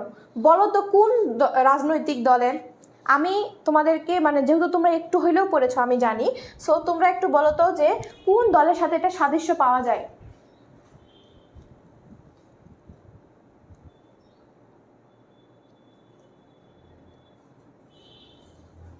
কোন দলের সাথে বলো? দেখো অস্ট্রেলিয়ার বহুজাতিক লোক বসবাস করে, সেখানে প্রথমবারের মতো মুসলিম প্রতিনিধিত্ব কোনো ঘোষণা দিয়ে অস্ট্রেলিয়ান মুসলিম পার্টি নামের একটি রাজনৈতিক দলের আত্মপ্রকাশ ঘটে। অস্ট্রেলিয়ান মুসলিম পার্টি, এটা কি আমাদের মুসলিম লীগের সাথে মিল পাওয়া যাচ্ছে না? মুসলিম লীগের সাথে কি মিল পাওয়া যাচ্ছে না? সো আমরা কি করব, আমরা হচ্ছে এটা এক কথায় লিখবো যে উদ্দীপকের রাজনৈতিক দলের সাথে আমাদের পাঠ্য বইয়ের মুসলিম লীগের সাথে মিল পাওয়া গেছে, ঠিক আছে।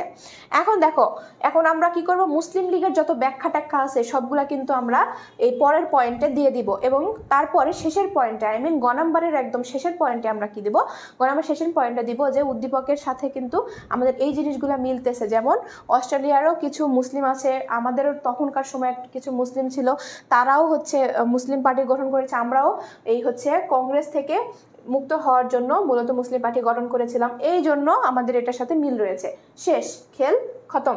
এরপর দেখো ঘ নাম্বার কোশ্চেন, মুসলমানদের রাজনৈতিক ইতিহাসের প্রতিষ্ঠাই ছিল উক্ত দলটির মুখ্য উদ্দেশ্য। মতামত দাও।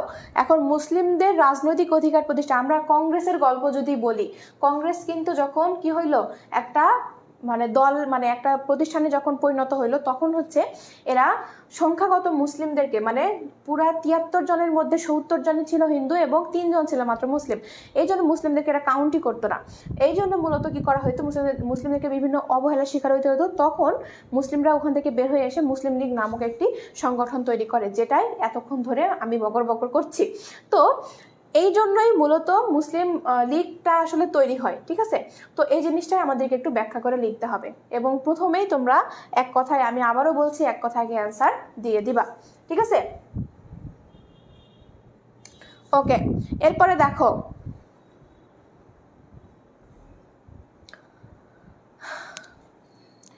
আরেকটা যদি সৃজনশীল পড়ি, ক রাষ্ট্রের বহুদিন ধরে বিভিন্ন ধর্মীয় প্রতিষ্ঠানের মানুষ একত্রে বসবাস করে আসছে। একসময় ওই অঞ্চলের একটি বড় বিদ্রোহ সংগঠিত হলে শাসকবর্গ পিছিয়ে থাকা সম্প্রদায়কে দায়ী করে। ওই সময় সেখানে দোষী সম্প্রদায়ের ত্রাণকর্তা হিসাবে একজন মনীষী আবির্ভাব ঘটে। তিনি সম্প্রদায়ের সকল গোড়ামিকে ত্যাগ করে ইংরেজ শিক্ষায় শিক্ষিত করে শাসকদের সাথে দূরত্ব কমিয়ে আনার পরামর্শ দেন। এজন্যই তিনি বিভিন্ন সভা সমিতি এবং প্রতিষ্ঠানের মাধ্যমে আন্দোলন গড়ে তোলেন। ফলে তার সম্প্রদায়ের আত্মবিশ্বাস এবং সচেতনতা গড়ে ওঠে। আমরা কিন্তু এখানে ক নাম্বার এবং খ নাম্বার অ্যান্সার প্রশ্নটা দেখতে পাচ্ছি। আমি এটার অ্যান্সার অতি দ্রুত চাই। সে যে বঙ্গভঙ্গ হয় কত সালে, অনেকে অ্যান্সার দিয়ে দিছে। আসলে কি বলবো, এখানে যারা অ্যান্সার দিছে 11 সাল 1911, তারা আগেই বলে দিচ্ছি 1911 সালে বঙ্গভঙ্গ রদ হয়। বঙ্গভঙ্গ হয় 1906 সালে, ঠিক আছে। সো এই অ্যান্সারটা ঠিক করে নাও তোমরা, এটা ভুল অ্যান্সার করেছো, সরি 1905 সালে। সো তোমরা এই অ্যান্সারটা ভুল করেছো, এই জিনিসটা একটু ঠিক করে নাও। এবং বঙ্গভঙ্গ রদের ঠিক 6 বছর আগে কিন্তু বঙ্গভঙ্গ হয়। ওকে, আচ্ছা, এই 11 না রে, বঙ্গভঙ্গ, ও সরি এখানে রদ বলেছে না, বঙ্গভঙ্গ রদই হবে। রদ হচ্ছে 11 সালে, এবং হচ্ছে যারা 5 বা 6 দিয়েছো তারা হচ্ছে ভুল লিখেছো। আচ্ছা, এরপরে দেখি ইলবার্ট বিল বলতে আসলে কি বোঝায়। ইলবার্ট বিলটা আসলে কি? ইউরোপীয় অপরাধীদের বিচার করার জন্য ভারতীয় বিচারকদের ক্ষমতা দিয়ে লর্ড রিপন যে আইন পাশ করেন তা হচ্ছে ইলবার্ট বিল নামে পরিচিত। এক কথায় আমরা আগে অ্যান্সার দিয়ে দিয়েছি, এরপর আমরা ব্যাখ্যায় চলে যাব। লর্ড রিপনের শাসন আমলে অন্যতম একটি সংস্কার হচ্ছে ইলবার্ট বিল প্রণয়ন, এবং ইলবার্ট বিলের মাধ্যমে লর্ড রিপন ভারতীয় এবং ইউরোপীয়দের মধ্যে জাতিগত বৈষম্য নিরসন করেন। আসলে সেই সময়কার ইতিহাস তো, ইতিহাস গল্প চলেই আসে, কেউ কিছু মনে করো না, গল্পটা আসলে বলতেই হবে, না বললে আসলে কিছুই বুঝবে না। সেই সময়কার যেহেতু শাসন ব্যবস্থা ইংরেজদের হাতে ছিল, ইংরেজদের হাতে থাকার কারণে কিন্তু তাদের যে শাসন ব্যবস্থাটা ছিল, তারা হচ্ছে যত যত উচ্চ পদস্থায়ী জায়গা ছিল সবগুলো জায়গাতে মূলত ইংরেজরাই থাকতো। তো কোনো যদি অপরাধ হয় তাহলে ইংরেজদের মনে করো যে বিরুদ্ধে যদি কোনো কেস কোর্টে যায়, তখন হচ্ছে সে যেই হোক না কেন, সে যদি অপরাধও করে থাকে তারপরও তাকে সে যদি ইংরেজ হয়ে থাকে তাকে ছাড় দিয়ে দেওয়া হতো। মূলত এখানে ভারতবর্ষের জনগণরা এখানে হচ্ছে বঞ্চিত হতো তাদের সুব্যবস্থা বিচার থেকে, ঠিক আছে। তো এই জিনিসটার জন্য মূলত ইলবার্ট বিল নামক একটি শাসন ব্যবস্থা প্রচলন করা হয়, যাতে করে এই দেশের মানুষেরাও এখান থেকে উপকৃত হয়। তো দেখো, এই জন্যই মূলত এই বিলটা পাশ করা হয়। ফৌজদারি দ্বন্দ্ববিধি অনুসারে কোনো ভারতীয় ম্যাজিস্ট্রেটের পূর্বের বা আগের ইউরোপীয় অপরাধীদের বিচার করতে পারবেন না। তাই ইলবার্ট বিল প্রণয়নের মাধ্যমে ভারতীয় বিচারকদের সেই ক্ষমতা প্রদান করা হয়। মূলত বড় বড় বা বিচার ব্যবস্থাগুলোতে ভারতের যারা বিচারক ছিলেন তাদেরকে কিন্তু কি করা হইতো, যে বসতে দেওয়া হইতো না বা তাদেরকে বিচার করতে দেওয়ার ক্ষমতা দেওয়া হইতো না। তো ইলবার্ট বিলের মাধ্যমে মূলত ইন্ডিয়ান বা যারা ভারতবর্ষের জনগণ আছে তাদের বিচার তারা করবে, এবং যারা হচ্ছে ইংরেজ আছে তাদের ব্যবস্থা বা তাদের বিচার তারা করবে। তো এইরকমভাবে দুই ভাগে ভাগ করে দেওয়া হয়, যাতে করে কোনো ধরনের বঞ্চনার শিকার না হয়। ইউরোপীয়রা এই আইনকে অপমানজনক মনে করে এর বিরোধিতা শুরু করে, ঠিক আছে। তো হচ্ছে সবচেয়ে বড় কথা হচ্ছে যে আমি মহান, আমি বিশাল কিছু, আমি ইংরেজ, সো আমাকে সবার আগে প্রায়োরিটি দিতে হবে, আমি যা বলবো তাই হবে, এই জিনিসটা তারা মনে করতো। এই কারণেই মূলত তারা বিরোধিতা শুরু করে। এটাই হচ্ছে ইলবার্ট বিল, ঠিক আছে।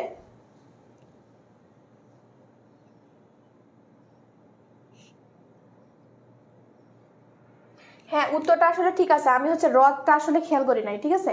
এক্সট্রিমলি সরি, আমি হচ্ছে বঙ্গভঙ্গ হ্রদ লেখা ছিল এটা আমি খেয়াল করি নাই, আমি মনে করছি বঙ্গভঙ্গ শুধু।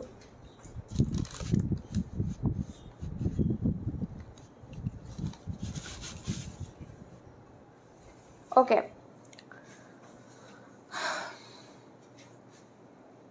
এরপর দেখো, ও সরি, তোমাদের তো তৃতীয় অধ্যায় সাজেশনই দেওয়া হইলো না। তোমরা একটু তৃতীয় অধ্যায়ের সাজেশনগুলো একটু লিখে নাও, ঠিক আছে। যাদের কাছে খাতা আছে তারা একটু কষ্ট করে লিখে নাও।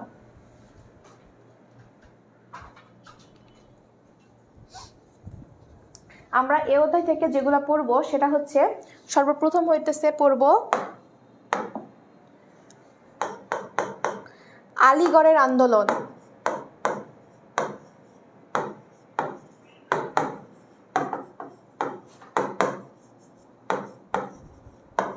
আলীগড়ের আন্দোলন। দ্বিতীয়টা হচ্ছে মুসলিম লীগ।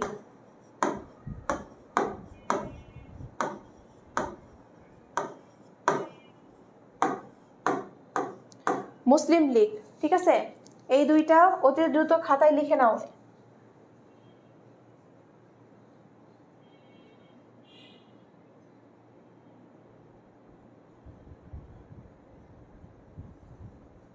ঠিক আছে।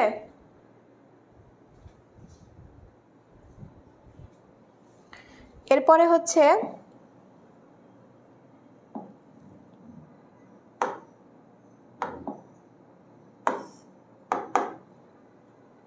লাহোর প্রস্তাব।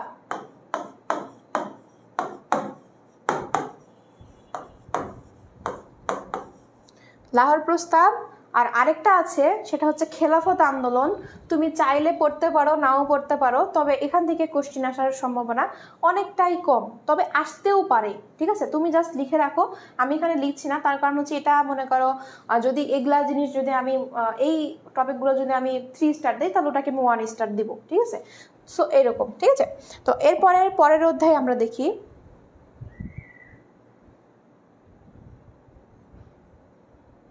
আচ্ছা, আমাদের কোর্স নিয়ে কারো কোনো কোশ্চিন আছে কিনা আমাকে একটু দ্রুত বলো। আমার কোর্স নিয়ে কারো কোনো কোশ্চিন আছে কিনা?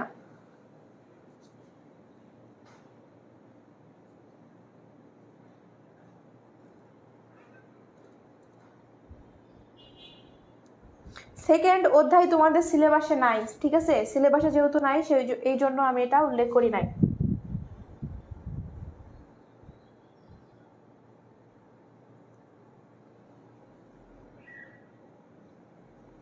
আচ্ছা, কি এটা?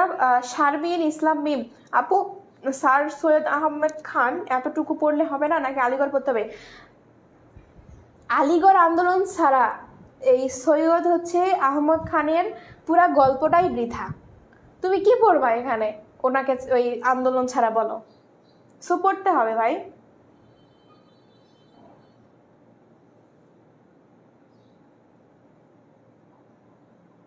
পরিণত ইতিহাস 2 ভাই বোন, হ্যাঁ একদম সত্য কথা, একদম মনে করো যে পিওর সত্য কথা। ঠিক আছে, কোর্সে প্রতিদিন কয়টা ক্লাস হয়? কোর্সে প্রতিদিন তোমাদের রুটিন অনুযায়ী ক্লাস হবে। তুমি হচ্ছে তোমার ধরো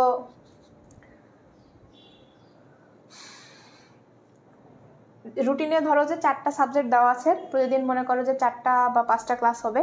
তোমার মনে করো 4টা সাবজেক্টই আছে, তাহলে তুমি ওই দিন 4 ঘন্টায় ক্লাস করবা। 4 ঘন্টা কি তোমার হচ্ছে 6 ঘন্টার মতো তোমাকে ক্লাস করতে হবে। কিন্তু মনে করো আবার একদিন আসলো যে ওই দিনের মধ্যে ওই একটা ক্লাসও তোমার নাই, তাহলে ওই দিন তোমার ক্লাসই করতে হবে না। এই কার্জনের ইতিহাস কি পড়বো না? হ্যাঁ অবশ্যই পড়বো। কার্জনের ইতিহাস পড়তে হবে ভাই, কার্জন থেকে কোশ্চিন আসবে।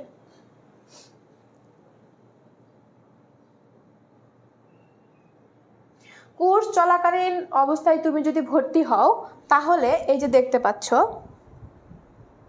দেখো কোর্স চলাকালীন অবস্থায় আমরা কিন্তু এখানে দেখতে পাচ্ছি যে যদি তুমি সবগুলা ইয়েতে যদি ভর্তি হয়ে যাও, ঠিক আছে, তোমার সবগুলা সাবজেক্ট লাগবে। শেষ সময় তোমার গলায় গিরা লাগে গেছে, এখন আমাদের সবগুলো তোমাদের পড়ায় দিতে হবে, কোনো টেনশন নাই। তুমি 2490 টাকায় ভর্তি হয়ে যেতে পারো, কিন্তু তো এই কোর্স চলাকালীন সময় তুমি এখানে 10% ডিসকাউন্ট কিন্তু পেয়ে যাচ্ছ। ঠিক আছে, সো এখান থেকে তুমি 10% ডিসকাউন্ট দাও। 10% ডিসকাউন্ট দিয়ে তুমি কত টাকা হইতেছে তুমি দেখে নাও, দেখে নিয়ে আমাদের সাথে ভর্তি হয়ে যাও। ঠিক আছে, তো এই হচ্ছে কথা। এবং তোমার যদি আরও কিছু ডিটেলসে জানার ইচ্ছা থাকে, তুমি এই নাম্বারে করে দিতে পারো যে ভাইয়া এই প্রবলেম, ভাইয়া ওই প্রবলেম। ঠিক আছে, আচ্ছা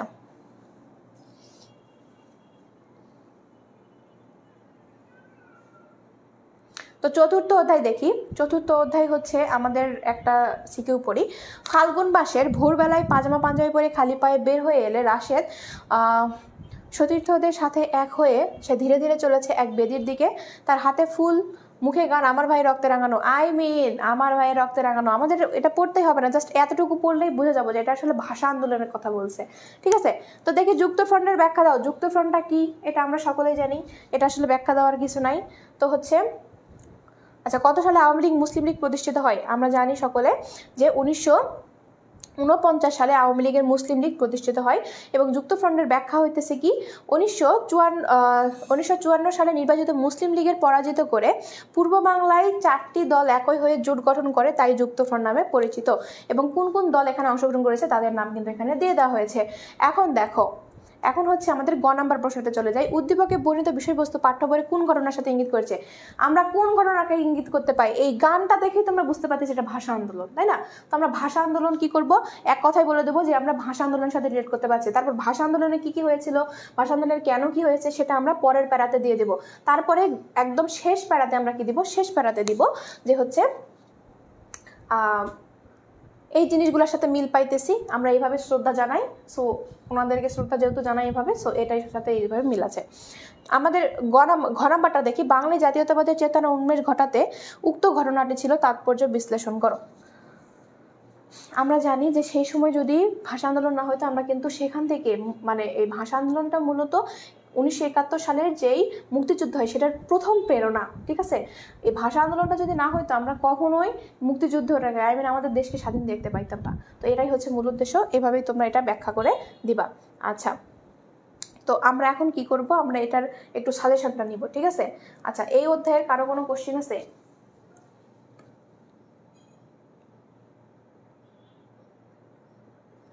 ভাষা আন্দোলন,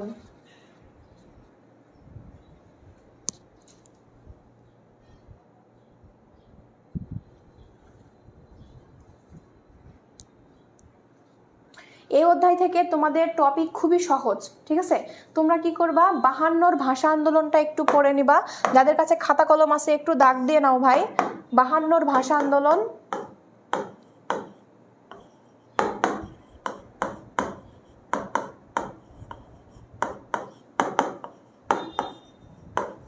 আন্দোলন। আরেকটা হইতেছে নারীদের ভূমিকা।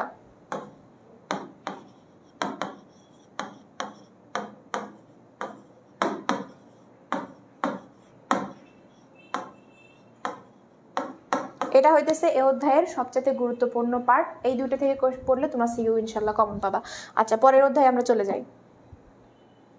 পরের অধ্যায় পঞ্চম অধ্যায় আমরা একটা সিকিউ দেখি। 1930-এর দশকে কমিউনিস্ট আন্দোলনের বিরুদ্ধে ভারতের 3টি ষড়যন্ত্র মামলা রুজু করা হয়।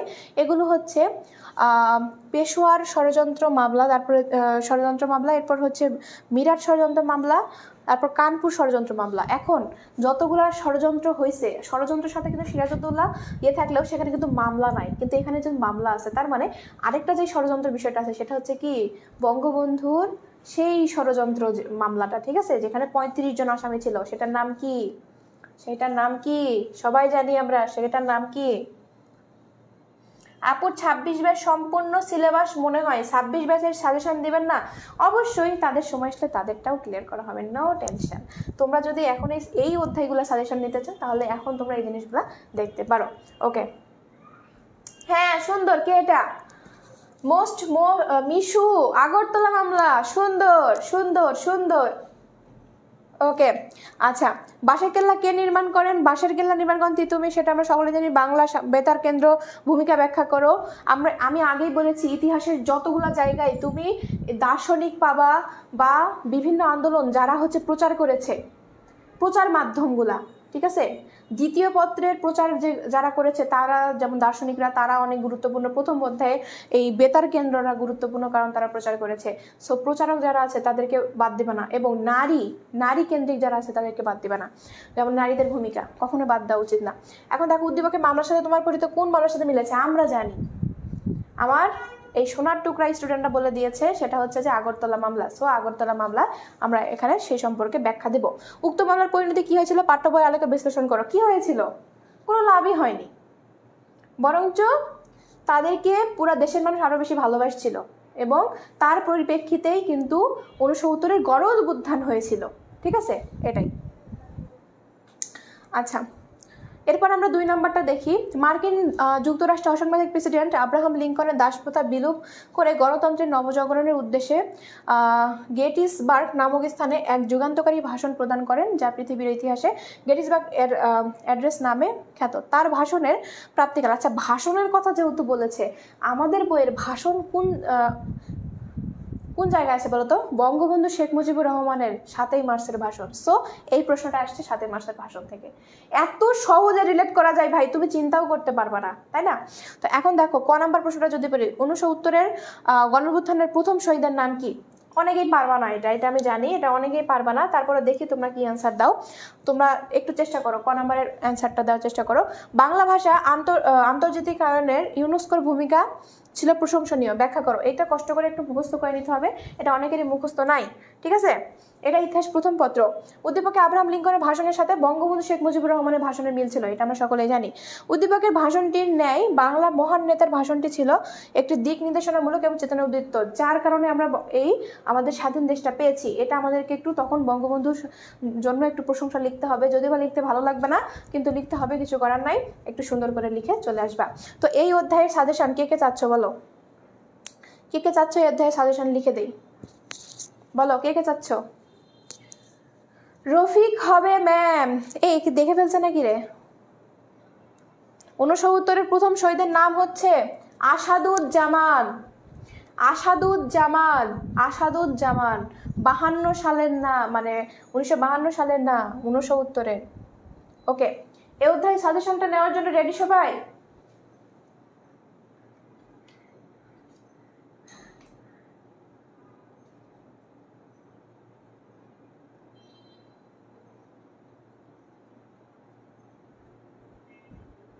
ওকে, সবাই লিখো 6 দফা।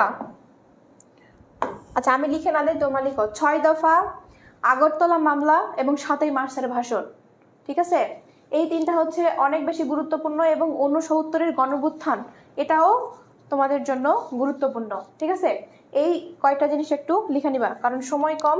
যদি ইতিহাস এমন একটা সাবজেক্ট, এটাকে ব্যাখ্যা করতে গেলে আমাদের মনে করো যে 18টা সাবজেক্টে 36 ঘন্টা না, শুধু ইতিহাসেরই 36 ঘন্টা লাগবে, এটা আমরা সকলেই জানি, যারা ইতিহাস পড়ে তারা জানে। সাজেশন দেন আপু, ওকে সাজেশন দিয়ে দিয়েছি, একটু কষ্ট করে লিখে নিবা। 6 দফা, ঐতিহাসিক আগরতলা মামলা, আরেকটা হচ্ছে কি তোমাদের 7ই মার্চের ভাষণ, আর আরেকটা হইতেছে 69-এর গণঅভ্যুত্থান। একটু কষ্ট করে লিখে নাও, একটু কষ্ট করে লিখে নাও। বঙ্গবন্ধু রিলেটেড আসবেই ভাই, তুমি চাইলেও বঙ্গবন্ধুকে ঠেলায় সরিয়ে দিতে পারবে না, কারণ হইতেছে যে আমাদের বইয়ের ইতিহাস চেঞ্জ করা যাবে না, এটা চেঞ্জ হবে, আস্তে আস্তে চেঞ্জ হবে, তখন নতুন কিছু পড়বো আমরা ইনশাল্লাহ। ওকে, এখন আমরা 6ষ্ঠ অধ্যায় দেখি। সৃজন তার ভাইয়ের সাথে মহানগরীর নাট্য থিয়েটারে নাটক দেখতে। নাটকের কাহিনীতে দেখা যায় একটি দেশ গভীর রাতে ঘুমন্ত জনগণের উপর দেশের সেনাবাহিনী আক্রমণ চালায়। কোন ঘটনাকে করছে বলতো? গণহত্যা, পাকিস্তানি হানাদার বাহিনীর গণহত্যাকে প্রদর্শন করেছে। যেহেতু এখানে কি বলেছে, গভীর রাতে ঘুমন্ত, এতটুকুই আমাদের জন্য যথেষ্ট। সো এটা কোশ্চেন করা হয়েছে পাকিস্তানি গণহত্যা থেকে। এরপর দেখো যুক্তফ্রন্ট কত দফা কর্মসূচি ঘোষণা করে। আমরা সকলেই জানি যে যুক্তফ্রন্ট 21 দফা কর্মসূচি ঘোষণা করে। মুক্তিযুদ্ধের প্রচারের মাধ্যমের ভূমিকা কি? প্রচার মাধ্যমের ভূমিকা আমি আগেই বলেছি, প্রচার মাধ্যমকে বাদ দেওয়া যাবে না। প্রচার মাধ্যম থেকে যা যা আছে মুখস্থ করে ফেলো, তুমি মানে লিখে আসবাই, তোমার দরকার লাগবেই। উদ্দীপকে সূচনা দেখা নাটকের কাহিনীতে পাঠ্যবইয়ের কোনটার সাথে প্রতিফলিত দেখা যায়? পাকিস্তানি গণহত্যার। উদ্দীপকের উক্ত ঘটনার প্রেক্ষিতে বাংলার বিভিন্ন স্থানে সশস্ত্র প্রতিরোধ গড়ে ওঠে, মতামত দাও।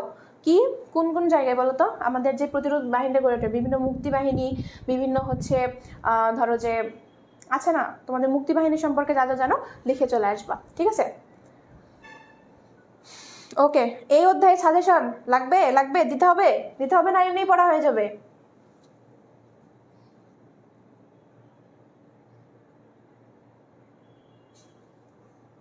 এই অধ্যায়ের সাজেশন অনেক সহজ। সেটা হচ্ছে কি, এটার প্রথম হইতেছে যে পাকিস্তানি সেনাবাহিনীর গণহত্যা থেকে কোশ্চিন একটা মাস্ট বি ভাই, লিখতেই হবে, ঠিক আছে। গণহত্যা, আরেকটা হইতেছে কি প্রচার মাধ্যম,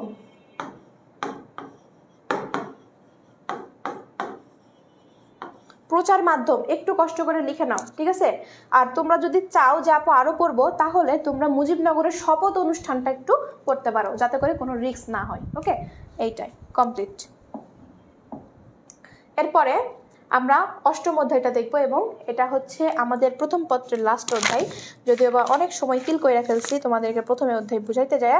এখন দেখো যে আমাদের 8ম অধ্যায়ে শুধু মুক্তিযুদ্ধ নিয়ে আলোচনা করা হচ্ছে। মিয়ানমারের ক্ষমতাসীন দল সামরিক জান্তা সরকার নিরীহ রোহিঙ্গাদের উপর বর্বরিত এবং হত্যাযজ্ঞ চালায়। শত শত নারী পুরুষ প্রাণের ভয়ে পার্শ্ববর্তী বাংলাদেশে আশ্রয় নেয় এবং মানবিক প্রয়োজনে বাংলাদেশের সরকার রোহিঙ্গাদের জন্য আশ্রয় কেন্দ্র খোলে। এবং যেহেতু আশ্রয় কেন্দ্রের কথা বলা হয়েছে, এটা একমাত্র ভারতের যে আশ্রয় দিয়েছিল আমাদের সেই রিলেটেড হবে, তাই না? সো আমরা সেখান থেকে লিখতে পারি। মুক্তিযুদ্ধের সময় ভারতের প্রধানমন্ত্রী কে ছিলেন? আমরা সকলেই জানি ইন্দিরা গান্ধী ছাড়া আর কে ছিলেন। এরপর দেখো, মুক্তিযুদ্ধের ব্রিটেনের ভূমিকা ব্যাখ্যা করো। এই যে খ নাম্বার কোশ্চেনগুলো কিন্তু এভাবে আসে, বিভিন্ন দেশের কী কী ভূমিকা ছিল এই ছোট্ট আকারে লিখতে হবে। এখানে কিন্তু আমি ব্যাখ্যা দিয়ে দিয়েছি, তোমরা চাইলে স্ক্রিনশট নিতে পারো, আর না চাইলে মুখস্থ করে নিতে পারো তোমাদের গাইড থেকে। আচ্ছা, এরপর দেখো, উদ্দীপকের ঘটনাটি মুক্তিযুদ্ধের কোন দিক ইঙ্গিত করে? ব্যাখ্যা করো। কোন দিকে ইঙ্গিত করে বলো তো? প্রবাসীরা আমাদেরকে কিভাবে সাহায্য করেছিল, এই দিকটা ইঙ্গিত করে। সো এরপরে ব্যাখ্যা দিয়ে দিবা। মুক্তিযুদ্ধে মিত্র দেশগুলো সহায়তা না করে স্বাধীনতার স্বপ্ন বাস্তবায়নে বিলম্বিত হতো, উক্তিটি যথাযথ নিরূপণ করো। এটা কিন্তু সত্য কথা, কারণ একটি যুদ্ধে শুধু আমরা যদি যুদ্ধ করতাম তাহলে কখনো সম্ভব হতো না। আমাদের কিন্তু বাহির শক্তির অনেক প্রভাব ছিল যুদ্ধে। আমাদের যুদ্ধটা কিন্তু শেষ পর্যন্ত তৃতীয় বিশ্বযুদ্ধ হতে যাচ্ছিল, কিন্তু শেষ পর্যন্ত আমাদের বিভিন্ন দেশের হেল্প আসার কারণে এটা আর বেগমান হয়নি, এখান থেকে ধামাচাপা পড়ে গেছে। সো এগুলাই একটু ব্যাখ্যা করে দিবা। তো এর মাধ্যমে তোমাদের প্রথম এটা তো সাজেশন দেওয়া হইলো, তাই না? তোমরা একটু কষ্ট করে লিখে নাও যে মুক্তিযুদ্ধে সোভিয়েত ইউনিয়নের ভূমিকা কী কী ছিল এবং ভারতীয়দের ভূমিকা কী কী ছিল, এবং আরেকটা লিখতে পারো, সেটা যে ভারত সরকার কিভাবে সাহায্য করেছিল। ঠিক আছে, এটা একটু কষ্ট করে লিখে নাও।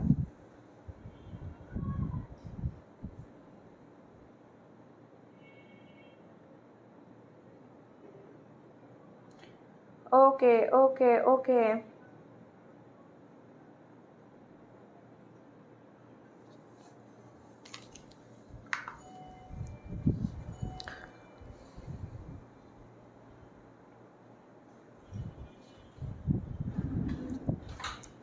দ্বিতীয় পত্রের স্লাইড করুন। তো এর মধ্যে আমাদের প্রথম পত্রটা শেষ হইল, এখন আমরা দ্বিতীয় পত্রটা একটু পড়বো। ঠিক আছে আপু, পিডিএফ দিবেন না? আপু পিডিএফ দিবেন না? কোনো সমস্যা নাই ভাই, পেড কোর্সে ভর্তি হয়ে যাও, সেখানে পিডিএফ থেকে শুরু করে আপুরা যায় বাসায় যায় লিখেও দিয়ে আসবে, কোনো টেনশন নাই। ঠিক আছে,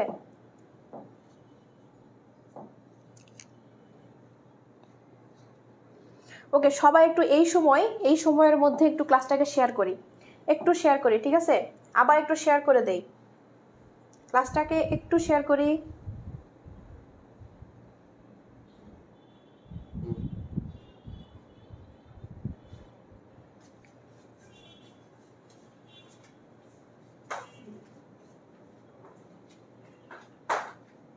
ক্লাসটা কি শেয়ার ডান? আবারও একবার শেয়ার করে দেই ক্লাসটা একটু শেয়ার করতে হবে ভাই।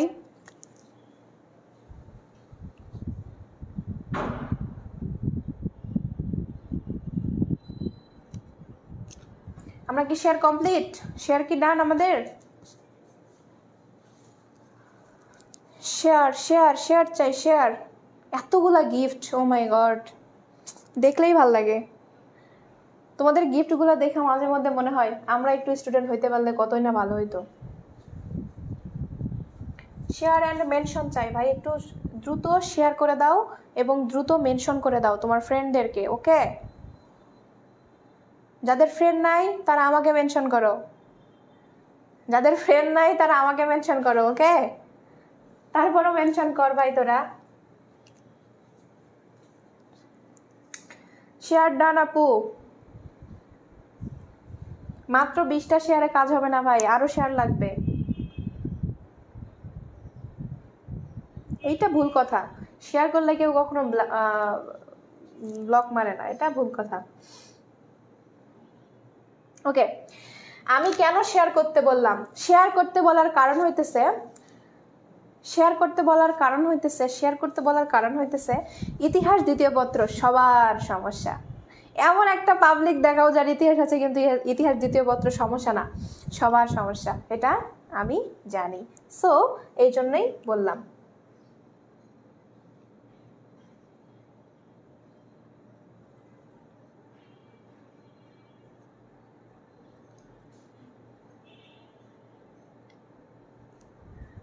ওকে, আমরা হয়তো দ্রুত শেষ করব, নো টেনশন। দেখো, ইতিহাস দ্বিতীয় পত্রের দ্বিতীয় অধ্যায়। আমি কিন্তু সবার শুরুতেই কিন্তু তোমাদেরকে কিভাবে সৃজনশীল লিখতে হয় সেটা দেখাই দিয়েছি। এর বাহিরে যদি কেউ লিখা আসো, নিজের গড়বাঁধা নিয়ম যদি লিখা আসো, তাহলে কিন্তু আমি ধরে ধরে কিন্তু পিটাবো, অথবা কুরিয়ারে কিন্তু মাইট পাঠাবো। তোমরা তো জানোই, মনে হয় দেখেছো যে কুরিয়ারে মাইট পাঠালে কেমন করে মারে। সো এই জিনিস থেকে বাঁচতে হলে কি করতে হবে? আপুর দেখানো নিয়মে চলতে হবে, ঠিক আছে? তো এখন আমরা চলে যাই আমাদের ক্লাসে। সেটা হইতেছে কি, আমাদের স্বাধীনতা সংগ্রামে ইতিহাসের বুদ্ধিজীবীদের অবদান অত্যন্ত গুরুত্বপূর্ণ। বুদ্ধিজীবীরা তাদের লেখনীর মাধ্যমে একদিকে যেমন তৎকালীন শাসক গোষ্ঠীর বৈষম্যমূলক আচরণের সমালোচনা করেন, তেমনি অন্যদিকে দেশীয় আপামর জনগণকে তাদের অধিকার সম্পর্কে সচেতন করে তোলেন। প্রথম পার্টে আমি যে কথাটা বলেছিলাম সেটার সাথে কি মিল পাইতেছো? এখন অনেকের মাথার উপর দিয়ে যাবে, আসলে আপু কি বলছে, আপু কি বলছে, এখন আপু বোঝাচ্ছে। সেটা হইতেছে, আমি তোমাদেরকে প্রথম পত্রের প্রথমেই কিন্তু বলেছি যে যারা বিভিন্ন আন্দোলন, আমাদেরকে ইতিহাসটা কি যুদ্ধ নিয়েই শুধু পড়া, যে অধ্যায়ে যাও খালি যুদ্ধর আন্দোলন, এর বাইরে কিছু আছে আমাদের? বলো, কিচ্ছু নাই। মানে আমি ইতিহাস বই হাতে নিতেছি মানে আমি যুদ্ধ করতে শিখতেছি, এর বাইরে কিছু নাই। সো যেই মূল জিনিসটা যুদ্ধ, সেটাকে যারা আরো বেগবান করছে, সেটাকে যারা আরো প্রচার করছে, তাদের অবদান থাকবে না? তো তারাকে বিভিন্ন দার্শনিক, বিভিন্ন বেতার মাধ্যম, বিভিন্ন যোগাযোগ মাধ্যম, সেই যোগাযোগ মাধ্যমগুলাই ইম্পর্টেন্ট। তোমার বইয়ের যে কোনো যেই পার্টের আমাকে দেখাই দিতে হবে না, তোমরা নিজেরাই বুঝবা যে এটা ইম্পর্টেন্ট। ভাই কি করবা? জাস্ট দার্শনিকদের পড়ে ফেলো না, মুখস্থ করে ফেলো। আপু সৃজনশীল যুগ মুখস্থ করবো কেন? মুখস্থ করতে হবে। মুখস্থ না করলে তুমি বানাই লিখতে পারবে না, কারণ থিওরি না জানলে কোনোদিনও নিজে কিছু আবিষ্কার করা সম্ভব না। থিওরি না জানলে নিজে কিছুই আবিষ্কার করা সম্ভব না, কারণ আমরা কেউই বিজ্ঞানী না, ঠিক আছে? ওকে, দেখো আমরা ক নাম্বার প্রশ্নতে চলে যাই। দ্য পার্সিয়ান লেটার গ্রন্থটি কার লেখা? গ্রন্থটি কার লেখা? ফরাসি দার্শনিক মন্টেস্কোর লেখা। এই মন্টেস্কু আমাদেরকে একটু পড়তে হবে, মন্টেস্কু একটু দেখে নিবা, কারণ উনি একটু গুরুত্বপূর্ণ লেখক। টেনিস কোর্ট শপথ বলতে কি বোঝো? টেনিস কোর্ট শপথ, টেনিস কোর্ট শপথটা কি? দেখো আমি কিন্তু কি করেছি, এখানেও ডবল পার্টে কিন্তু অ্যান্সার দিয়েছি, এটা কখনোই ভুলবা না। 2 নম্বরের কোশ্চেনে 2টা পার্ট থাকবে, 3 নম্বরের কোশ্চেন মানে 3 নাম্বার যেখান থেকে পাবো সেখানে 3টা পার্ট থাকবে, 4 নাম্বার যেখান থেকে পাবো সেখানে 4টা পার্ট থাকবে, যাতে করে কখনোই টিচাররা এটা না ভাবে যে আসলে এ আসলে কম লিখছে, একে আমি কম মার্কস দেই। যাতে দেখলে বুঝতে পারে এটা ইশরাত আপুর স্টুডেন্ট, ঠিক আছে? মনে থাকবে তো? টিচাররা যাতে দেখলেই বুঝতে পারে যে এটা ইশরাত আপুর স্টুডেন্ট, ঠিক আছে? ওকে, এই যে আমার কিছু সোনারি স্টুডেন্টদেরকে দেখতে পাচ্ছি যারা একদম সুন্দরভাবে অ্যান্সার দিয়েছে। প্লিজ ভাইয়া গিফট দিবেন, শেয়ার করো ভাই, শেয়ার করো, মেনশন করো। তোমার যদি দেখতে পাই তুমি সর্বোচ্চ লেভেলে শেয়ার বা মেনশন করেছো, বিশ্বাস করো গিফটটা তুমিই পাবা। এবং আমি চাচ্ছি যে তুমি এত লেভেলে শেয়ার করো যাতে করে গিফটটা অন্যদিকে না যায়, তোমার কাছেই যাতে যায়।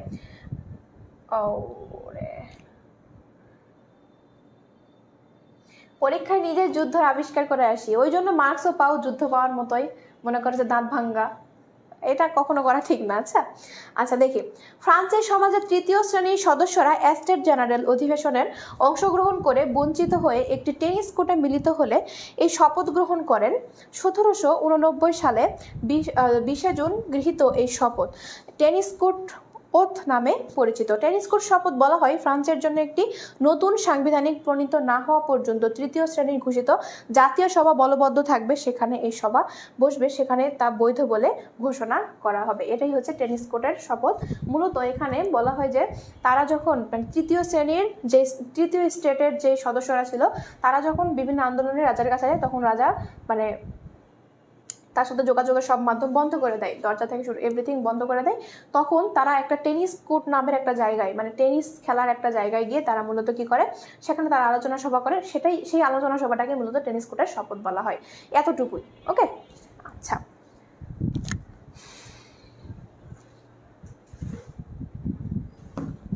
এখন আমরা দেখব যেখানে গ নাম্বারটা কি বলেছে। উদ্দীপকে বর্ণিত বিষয়ের সাথে ফরাসি বিপ্লবের কোন বিষয়ের সাথে সাদৃশ্য পাওয়া যায়? কোন বিষয় বলো তো? আমি কি বললাম? বিভিন্ন দার্শনিকদের সাথে মিল পাওয়া যায়। সো দার্শনিক যদি পড়ে ফেলো, অনায়াসে কমন পাবা ভাই, অনায়াসে কমন পাবা। মানে একদমই লিখে দিতেছি। তুমি যদি দার্শনিক নিয়ে পড়ো, শুধু এই অধ্যায়ের জন্য না, তুমি যদি তোমার যতগুলো অধ্যায় আছে সবগুলো অধ্যায় পড়তে গেলে তুমি দেখবা তো ওখানে আসলে দার্শনিক নিয়ে আলোচনা করা আছে। বিশ্বাস করো, তুমি ওই দার্শনিক নিয়ে পড়ে ফেললা, তুমি একদম নিশ্চিন্ত হয়ে গেলা, ওখান থেকে কোশ্চেন একটা আসবেই। ওকে, এরপর আমরা দেখতেছি যে আমাদের উক্ত ব্যক্তিদের ভূমিকায় ফরাসি বিপ্লবের অপরিহার্য করে তুলেছে। উক্তিটি বিশ্লেষণ করো। উক্ত ব্যক্তিদের ভূমিকায় ফরাসি বিপ্লবদেরকে অপরিহার্য করে তুলেছে। দার্শনিকরা কি করতো? দার্শনিকরা বিভিন্ন লেখনীর মাধ্যমে বিভিন্ন জায়গায় বিভিন্ন জিনিস প্রচার করতো। তো এটার মাধ্যমেই মূলত মানুষ এই আন্দোলন সম্পর্কে জানতে পারতো। এটাই তাহলে আমাদের আন্দোলনকে পুরো মানে বেগবান করে তুলেছিল। তাই এই কথাটি আসলে যুক্তিযুক্ত। শেষ, অ্যান্সার শেষ, এটাকেই ব্যাখ্যা করতে হবে। ঠিক আছে না? ওকে, এবার আমরা আরেকটা সৃজনশীল দেখব।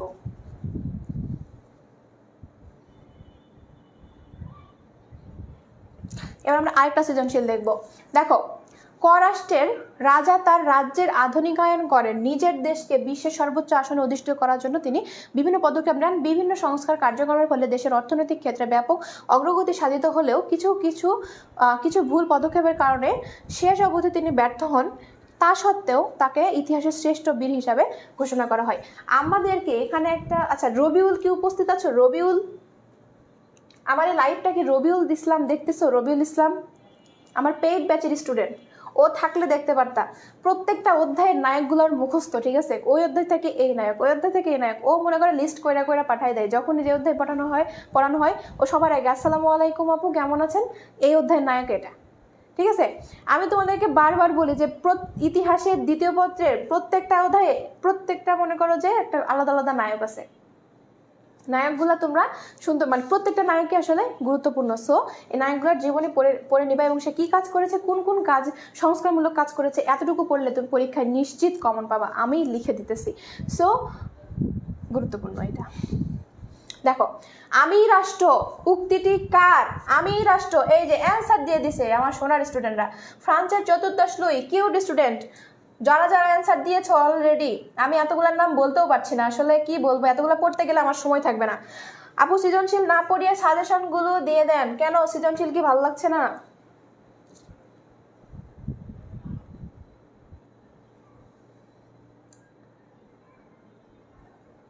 আচ্ছা, সাজেশন দিয়ে দিব ভাই, টেনশন নিয়েন না, সাজেশন দিয়ে দিব, কোনো টেনশন নাই।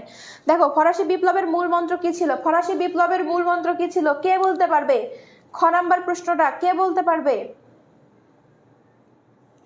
এই ফরাসি বিপ্লবের মূল মন্ত্র কি ছিল? এটা শুধু তোমাদের এসএসসির জন্য ইম্পর্টেন্ট না, যারা অ্যাডমিশন দিবা তোমরা খুব ভালো করে জানো, আমার পেইড ব্যাচের স্টুডেন্টরা খুব ভালো করে জানে যে আমি শুধু অ্যাডমিশন মানে শুধু এসএসসি পরীক্ষার জন্য পড়াই না। আমি শুধু কি করি, শুধু এসএসসি পরীক্ষার জন্য পড়াই না, আমি কিন্তু এই হচ্ছে অ্যাডমিশনের জন্য পড়াই। কারণ ইতিহাস, পৌরনীতি, অর্থনীতি আর ভূগোল, এই চারটা থেকে বই থেকে এবং তোমাদের হচ্ছে কি বলে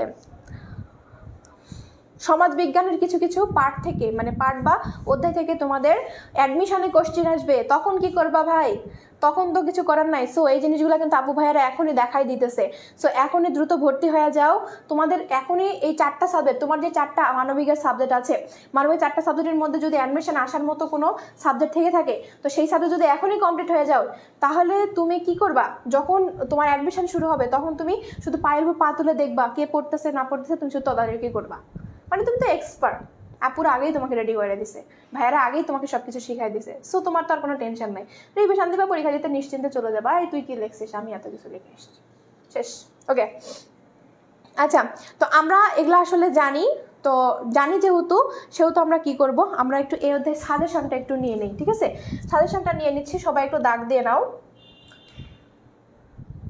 এই অধ্যায়ের যে নায়ক আছে তার নামে পড়বা নেপোলিয়ান। প্রথমেই পড়বা হচ্ছে নেপোলিয়ান।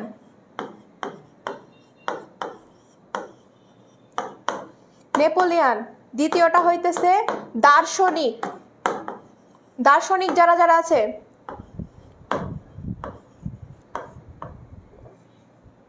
দার্শনিক।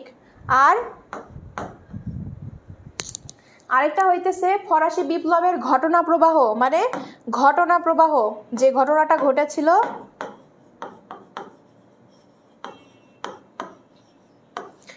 আচ্ছা, আমার পেইড ব্যাচের স্টুডেন্টরা জানে কোন কোন দার্শনিকদের আসলে পড়া উচিত, সো তারা ওইসব দার্শনিকদের একদম ঠোঁটস্থ করে ফেলবা, ঠিক আছে? আচ্ছা, এই হচ্ছে সাজেশন। এবার আমরা তৃতীয় অধ্যায় শুরু করব। দেখো, তৃতীয় অধ্যায় বা প্রথম বিশ্বযুদ্ধ। এই যুদ্ধ শুরু হইল, যুদ্ধ ছাড়া আমাদের কোনো কাজ নাই। মানে বিষয়টা হইতেছে কি, আমি আসলে ইসলামিক হিস্ট্রি স্টুডেন্ট, মানে ইসলামের ইতিহাসের স্টুডেন্ট। আমি এখানে ক্লাস নেই ইতিহাস, নিজে পড়িও ইসলামের ইতিহাস। ইসলামের ইতিহাসে আসলে যুদ্ধ বিগ্রহ আছে, যাদের ইসলামের ইতিহাস আছে তারা তোমরা জানো। ওটাও যুদ্ধ বিগ্রহ, এটাও যুদ্ধ বিগ্রহ। মানে আমার পুরা ডেস্কটা ভরে গেছে খালি যুদ্ধের বই দিয়া। মানে মাঝে মধ্যে আমি চিন্তা করি যে আমি কি সারাদিন যুদ্ধের মধ্যেই থাকি, না আমি একটা স্বাভাবিক মানুষ। মানে মাঝে মধ্যে এটা চিন্তা হয় আমার। আর তার উপর মনে করো যে আমার কিছু সংগঠন আছে, যেগুলো সংগঠনের মধ্যে ওটাও আসলে যুদ্ধের মধ্যে পড়ে, ঠিক আছে? তো ওই সংগঠনের বই পড়তে গেলেও আমার মাথা, মানে আমি সারাদিন যুদ্ধের মধ্যেই ডুবে থাকি। তোমাদের কার কার এরকম অবস্থা আমি জানি না। এরা ইতিহাস ক্লাস হচ্ছে ভাই, এতক্ষণ পরে কে আসলো এটা?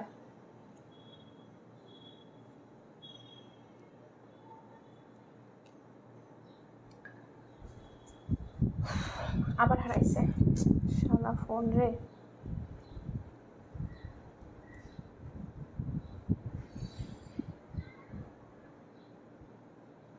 আপনি যোদ্ধা, আসলে আমার এই অবস্থা যেন আমার হচ্ছে ইয়েতে ডেস্কে দেখলে মানুষ খালি মাথা ঘুরবে যে আল্লাহ এত যুদ্ধের বই কেন। আচ্ছা, তৃতীয় অধ্যায় দেখি। আমাদের সময় কত হইল? ওকে, আমাদের আধা ঘন্টার সময় আছে, এর মধ্যে আমাদেরকে কমপ্লিট করতে হবে, ঠিক আছে?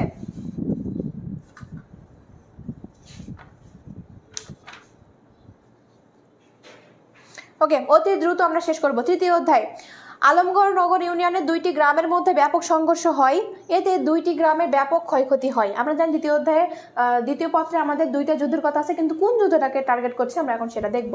দেখো, সালিশি ইউনিয়ন পরিষদের চেয়ারম্যান এটি গ্রামকে দোষী সাব্যস্ত করে ক্ষতিপূরণ আদায় করে, কিন্তু শুধুমাত্র একটি গ্রামকে সংঘর্ষের জন্য দায়ী করা হয়।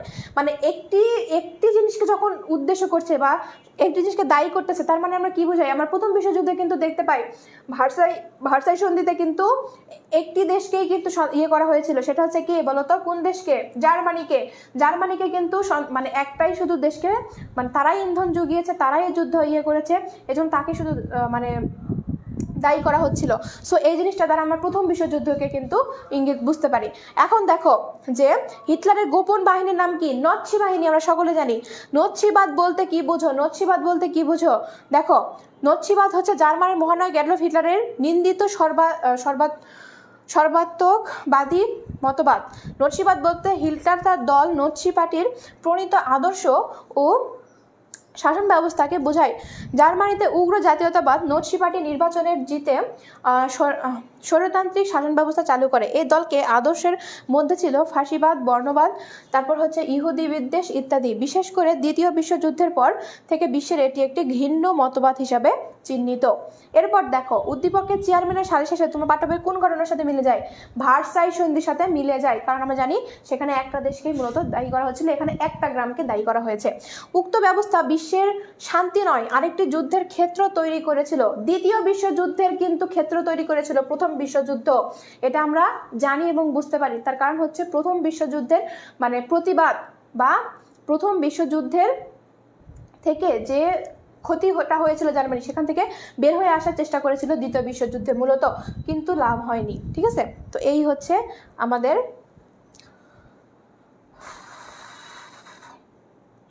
সৃজনশীল। এরপর দেখো আরেকটা সৃজনশীল দেখি। মহানবী সাল্লাল্লাহু আলাইহি সাল্লাম অন্যায়ের সমর নামে পরিচিত একটি অপবিত্র যুদ্ধের একজন শিশু সৈনিক ছিলেন। যেহেতু তার 5 বছরকালীন স্থায়ী যুদ্ধের বিভীষিকা ও তাণ্ডবলীলা তাকে অস্থির করে তোলে, তিনি একটি অবস্থা থেকে পরিত্রাণ এবং আরবের শান্তি বজায় রাখার জন্য একটি শান্তি সংঘ প্রতিষ্ঠা করেন। আমরা জানি যে তিনি একটি হিলফুল ফুজুল নামে একটি শান্তি সংঘ গঠন করেছিলেন। তো একটা সংগঠন তৈরি করা বলতে মূলত আমরা আমাদের পাঠ্য বই কার সাথে মিল পাই বলতো? সংগঠন মানেই হচ্ছে এখানে জাতিসংঘের কথা উল্লেখ করা হয়েছে, বা আমাদের যেহেতু জাতিসংঘ প্রথম বিশ্বযুদ্ধের সাথে এটা মানে সম্পর্কযুক্ত, সো এটা জাতিসংঘ না, এটা মূলত জাতিপুঞ্জের কথা বলেছে, ঠিক আছে? সো এখানে জাতিপুঞ্জ কেন্দ্রিক একটা কোশ্চেন করা হয়েছে। ফার্দিন্যান্ড কে ছিলেন? তিনি একজন যুবরাজ ছিলেন, এটা আমরা জানি, সার্বিয়ার যুবরাজ ছিলেন। তো এইটাই আর কি, ঠিক আছে।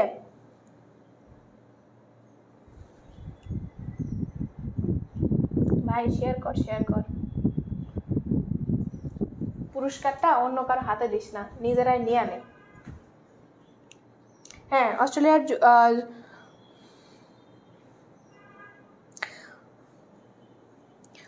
যুবরাজ ছিলেন এবং হচ্ছে জার্মানিরা ভার্সাই চুক্তিকে চাপিয়ে দেওয়ার চুক্তি বলে অবহিত করেছিলেন। কেন? প্রথম বিশ্বযুদ্ধের জন্য একচাটিভাবে পরাজিত জার্মানিকে দায়ী করে তাদের ভার্সাই চুক্তি মানতে বাধ্য করা হয়েছিল বলে জার্মানিরা এই চুক্তিকে মূলত জোর করে চাপিয়ে দেওয়া চুক্তি বলে অবহিত করেছিলেন, ঠিক আছে। তো এই চুক্তির জন্য প্রথম বিশ্বযুদ্ধ মনে করে শেষ হয়ে গেছে, তারপরে ভার্সাই সন্ধি নামের কিছু হয় নাই, তাহলে কিন্তু দ্বিতীয় বিশ্বযুদ্ধ কিন্তু হইতো না। আমি কি বুঝাইতে পারছি? এখন দেখো, উদ্দীপকের সংঘর্ষের সাথে প্রথম বিশ্বযুদ্ধের পরবর্তী কোন সংগঠনের মিল পাওয়া যায়? জাতিপুঞ্জের মিল পাওয়া যায়। তারপর জাতিপুঞ্জ সম্পর্কে ব্যাখ্যা দিবা, তারপর উদ্দীপকের সাথে মিলাই দিবা, ঠিক আছে। উদ্দীপকে স্থায়ী শান্তি প্রতিষ্ঠায় সংগঠনের সহায়ক ছিল বলে তুমি মনে করো? স্থায়ী শান্তি প্রতিষ্ঠার সংগঠন হিসেবে সহায়ক হয়েছিল বলে মনে করো কেন? মানে স্থায়ী, এটা কি স্থায়ী ছিল? জাতিপুঞ্জ কি স্থায়ী ছিল? স্থায়ী ছিল না। সো তুমি সরাসরি লিখতে পারো না, ঠিক আছে। তারপরে জাতিপুঞ্জের যতগুলো ব্যর্থতা ছিল সেই ব্যর্থতাগুলো একটু বসাই দিবা, তারপরে উদ্দীপকের সাথে মিলাই দিবা, তারপরে শেষ। তো আমরা হচ্ছে তৃতীয় যে অধ্যায় আছে, তৃতীয় অধ্যায়ের কি সাজেশন লাগবে? আমি কি সাজেশন দিব, না তোমরা এটাই বুঝে যাবা যে আসলে কই থেকে কোশ্চেন আসবে? সাজেশন কি দিতে হবে? সাজেশন সকল ব্যয় জার্মানির উপর চাপায় দেয়। হ্যাঁ, সুন্দর আপু। এটা কোন সাবজেক্ট? এটা হচ্ছে হিস্ট্রি সাবজেক্ট ভাই। আর কতবার বলবো?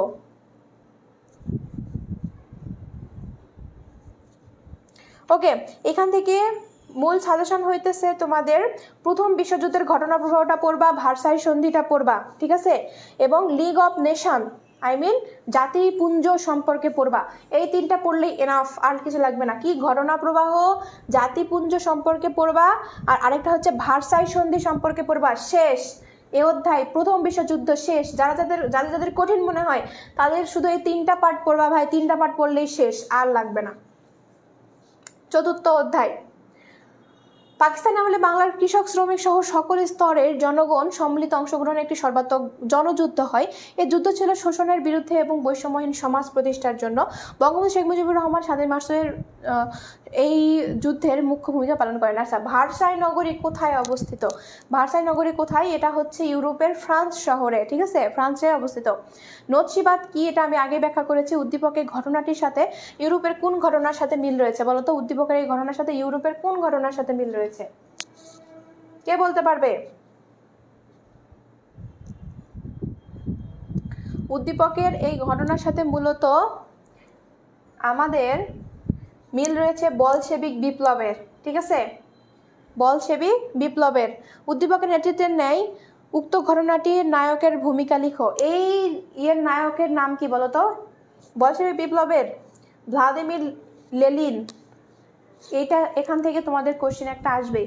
সো এই অধ্যায় আমি খুব ভালো মতো পড়াচ্ছি না, কারণ এই অধ্যায়টা সকলের আসলে একটি ডিসগাস্টিং ফিল হয়, এটা আমি আসলে জানি।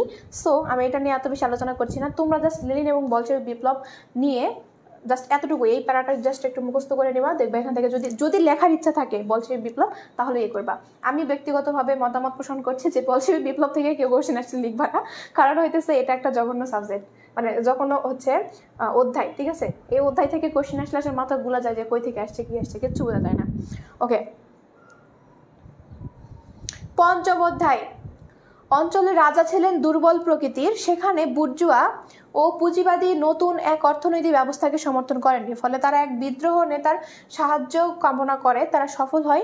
রাজাও সমর্থন করেন, ফলে ওই নেতার নেতৃত্ব প্রতিষ্ঠিত হয়। তবে অন্যায় ও নির্যাতনের জন্য তারা পতন দ্রুত হয়। এখন দেখো, মেইন ক্যাম্প কার লেখা? এটা হইতেছে যে তোমাদের অ্যাডলফ হিটলারের একটা বই। এরপর হইতেছে দেখো অক্ষ চুক্তি কি? অক্ষ চুক্তি হচ্ছে দ্বিতীয় বিশ্বযুদ্ধের প্রাককালে জার্মানি এবং ইতালির মধ্যে পারস্পরিক সহযোগিতায় যে চুক্তি সম্পাদিত হয় তাই হচ্ছে অক্ষ চুক্তি। এবং অক্ষ চুক্তি নিয়ে আমার স্টুডেন্টদের এত সুন্দর করে আমি একটা লেকচার দিয়েছি যে ওরা কোনোদিনও ভুলবে না, ঠিক আছে। এবং এটা নিয়ে আমি সাজেশনও বানাইছি, এটা তোমাদেরকে মেবি দিয়ে দেওয়া হবে, ওখান থেকেও তোমরা অক্ষ চুক্তি এবং ত্রিচক্তি মৈত্রী এগুলো সম্পর্কেও তোমরা ওখানে জানতে পারবা। একটু ভিডিওটার অপেক্ষা করো, অতি দ্রুত ছাড়া হবে। ওকে,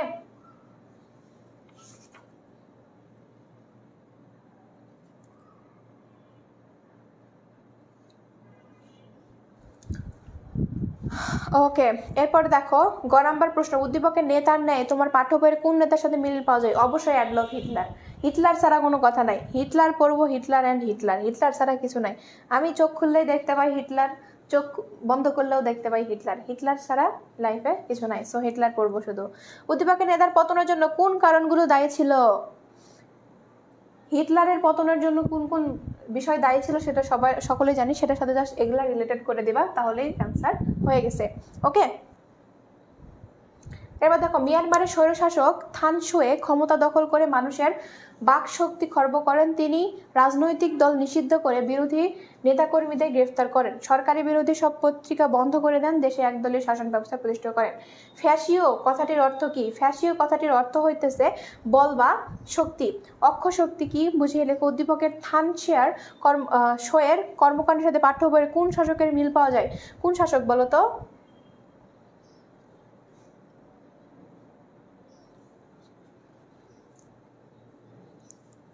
সাজেশন চাই, হ্যাঁ সাজেশন দিয়ে দেওয়া হবে। আই লাভ অ্যাডলফ হিটলার, আসলে হিটলার আসলে ভালোবাসা পাওয়ার যোগ্য। হ্যাঁ হিটলার। এরপর দেখো যে উদ্দীপকের আলোকে শাসনের উত্থান বিশ্লেষণ করো। এখন আমি সাজেশন দিতেছি তোমাদের দ্বিতীয় বিশ্বযুদ্ধের অধ্যায় নিয়ে। আই মিন তোমাদের হচ্ছে পঞ্চম অধ্যায়ের সাজেশন দিতেছি, সবাই লিখে নাও। সেটা হচ্ছে অ্যাডলফ হিটলারের উত্থানটা পড়বা, এবং অ্যাডলফ হিটলার এবং মুসোলিনির যে হচ্ছে ইয়েটা আছে কর্মকাণ্ডের তুলনা, এই দুটা জিনিস জাস্ট পড়ে নিবা, শেষ, আর কিছু লাগবে না। ওকে, এবার দেখো ষষ্ঠ অধ্যায়। ষষ্ঠ অধ্যায়, আমরা এখন ষষ্ঠ অধ্যায় পড়ব।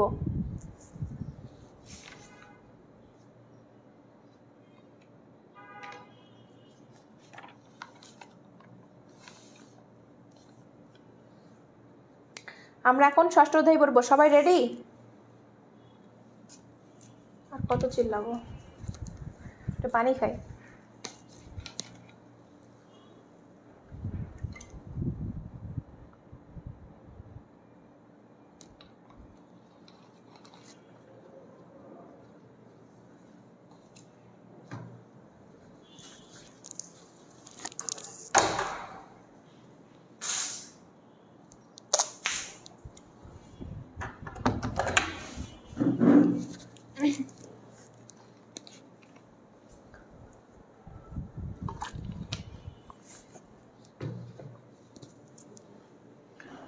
কাঙ্ক্ষিত প্রহর, ইয়েস ম্যাম রেডি। ওকে ঠিক আছে আপু, তৃতীয় অধ্যায় সাজেশনটা আরেকবার বলেন প্লিজ। কেন তুমি ওই সময় কোথায় ছিলা? তন্ময় দত্ত, কোথায় ছিলা সেই সময় তুমি?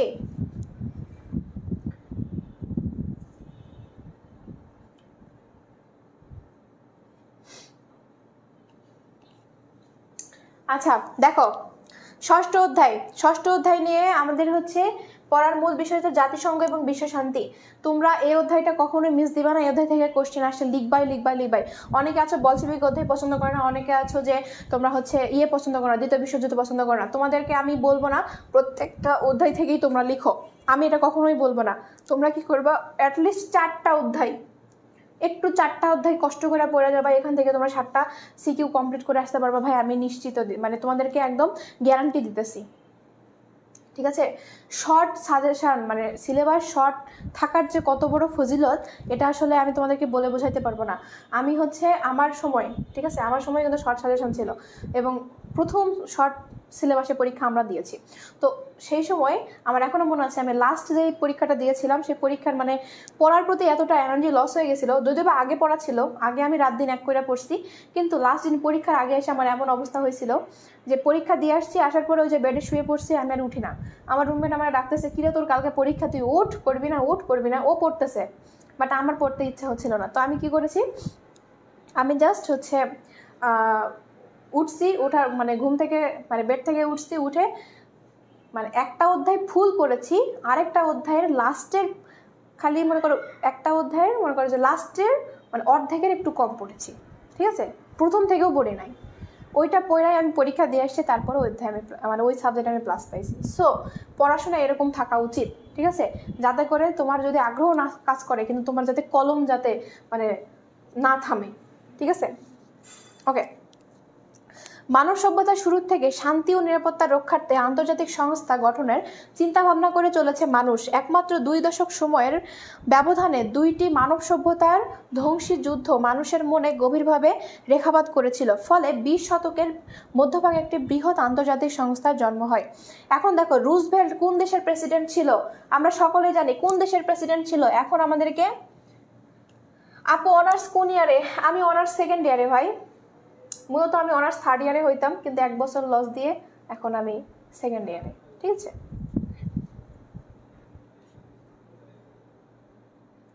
ইতিহাস অর্থনীতি ফেভারিট সাবজেক্ট, তাই নাকি? ইতিহাস ভাল লাগে না, স্বাভাবিক, ইতিহাস আমারও ভাল লাগে না। কোনটা কোনটা পড়বো আপু? অবশ্যই দেখাই দিব, কোনো টেনশন নাই। হিস্ট্রি তো আমারও ভাল লাগে না। সাল মুখস্থ করতে কেউ চায় আজও?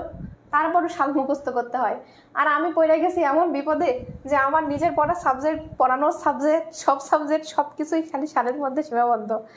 আরে আমি হচ্ছে পুরা ইন্টারমিডিয়েট লাইফ শুধু এগুলি থেকে দূরে থাকছি, এখন অনার্সে এসে 4 বছর এটার মধ্যে পড়াইছে, মানে কি এক অবস্থা বলো। মানে একটা কথা আছে না যে যেখানে বাঘের ভয় সেখানে সন্ধ্যা হয়, আমার অবস্থা একই। আচ্ছা, ভূগোল নেন ম্যাম প্লিজ। আচ্ছা, এটা ভাইয়াকে বলো যে ভাইয়া আপুকে ভূগোল দেন, ঠিক আছে।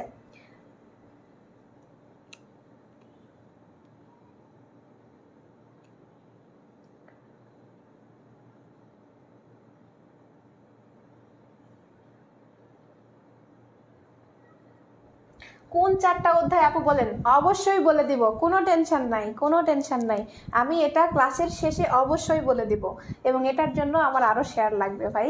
না শেয়ার করলে আমি বলবো না। ওইটার জন্য তোমরা ওয়েট করবা, ভাইয়া যেদিন ভিডিও ছাড়বে ওই দিন দেখতে পাবা যে আসলে কোন কোন অধ্যায় বলা হয়েছিল, ঠিক আছে। যদিও বা এগুলোর ভিডিও করা মনে করো যে মানে আমাদের সাজেশন রেডি করা হয়ে গেছে, ভাইয়া যেদিন চাইবে সেদিন তোমাদেরকে দিবে। তো সেদিনের যদি অপেক্ষায় না থাকো, শেয়ার করে দাও। আমার শেয়ার যদি ফুলফিল হয়ে যায়, আমি অবশ্যই তোমাদেরকে আজকেই সব কিছু দিয়ে চলে যাবো, ঠিক আছে। আপুকে আর দরকারই হবে না, নিজেরাই মনে করে হয়ে যাবা। আচ্ছা, ঠিক আছে। হোয়াট দেখো, 6ষ্ঠ অধ্যায়ের ভেটো কি? ভেটোটা আমরা সকলেই জানি যে আমি মানি না, এটাই হচ্ছে ভেটো। উদ্দীপকে যে আন্তর্জাতিক সংস্থার সাথে কথা বলা হয়েছে সেটা কি?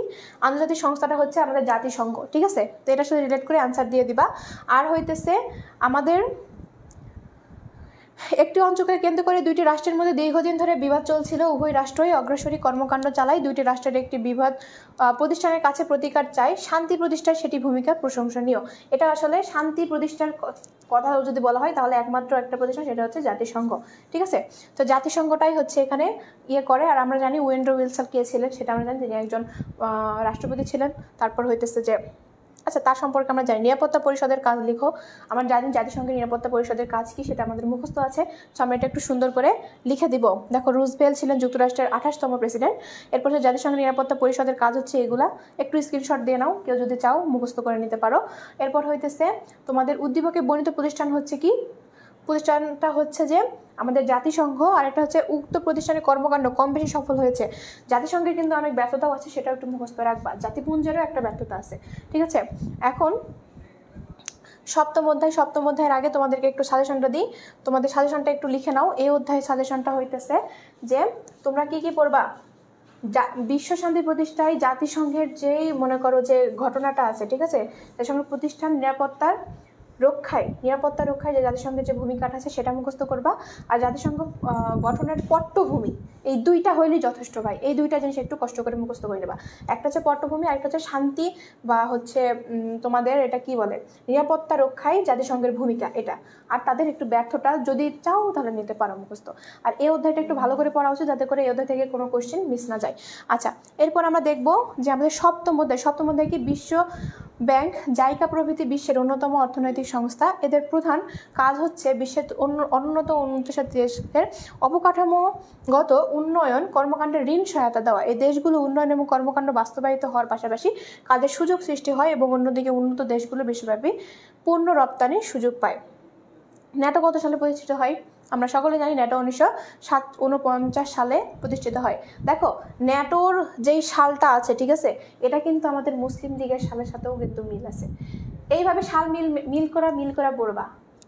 ওকে, এরপর দেখো দক্ষিণ পূর্ব এশিয়ায় চুক্তি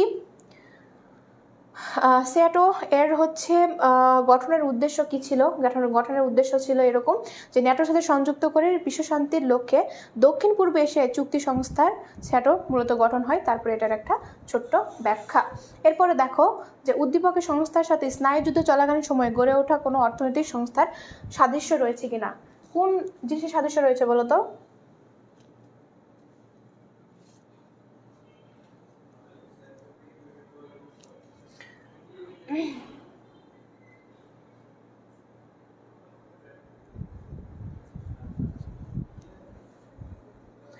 এরপর দেখো উক্ত সংস্থার পাশ্চাত্য অর্থনীতি বিকাশে কিভাবে ভূমিকা রেখেছে। পাশ্চাত্য অর্থনীতি বলতে আমরা পুঁজিবাদী অর্থব্যবস্থাকে বোঝাই, মূলত পুঁজিবাদীর একটু সুনাম টুনাম করবা, এটাই আসলে চাইছে। আর আরেকটা কথা হচ্ছে যে তোমাদের এই অধ্যায় সাজেশন হচ্ছে স্নায়ুযুদ্ধের ধারণাটা একটু পড়বা, আর স্নায়ুযুদ্ধকালীন যে শান্তিপূর্ণ অবস্থানটা ছিল সেই পার্টটা একটু পড়বা, আর হচ্ছে স্নায়ুযুদ্ধের অবসান। এই তিনটা জিনিস পড়লেই এনাফ। আর আরেকটা কথা সেটা হচ্ছে ন্যাটো সম্পর্কে যা কিছু আছে এমসিকিউ সিকিউ যা আছে পড়ে যাবা। পুঁজিবাদীদের মানে প্রশংসা করতে শিখো, কারণ এই পুঁজিবাদীদের বর্তমানে কোশ্চেন আসার সম্ভাবনা অনেক বেশি। কি পুঁজিবাদী থেকে যেখানে যেটা আছে সেটা মুখস্থ করে নেবা, ইনশাল্লাহ কমন পাবা। কারণ বর্তমানে কিন্তু পুঁজিবাদী নিয়ে অনেক বেশি মানে হইতেছে, ঠিক আছে, আমেরিকাদের একটা প্রভাব আছে। সো পুঁজিবাদীটা একটু কষ্ট করে পড়ে নেবা। এখন কথা হইতেছে যে আপুর কি শেয়ার হয়ে গেছে? তাহলে এত কম স্টুডেন্ট কেন বলো? এখন কার কি লাগবে? সময় মাত্র 1 মিনিট, অতি দ্রুত বলো কার কি লাগবে। আমি অতি দ্রুত ফুলফিল করে চলে যাব ভাই।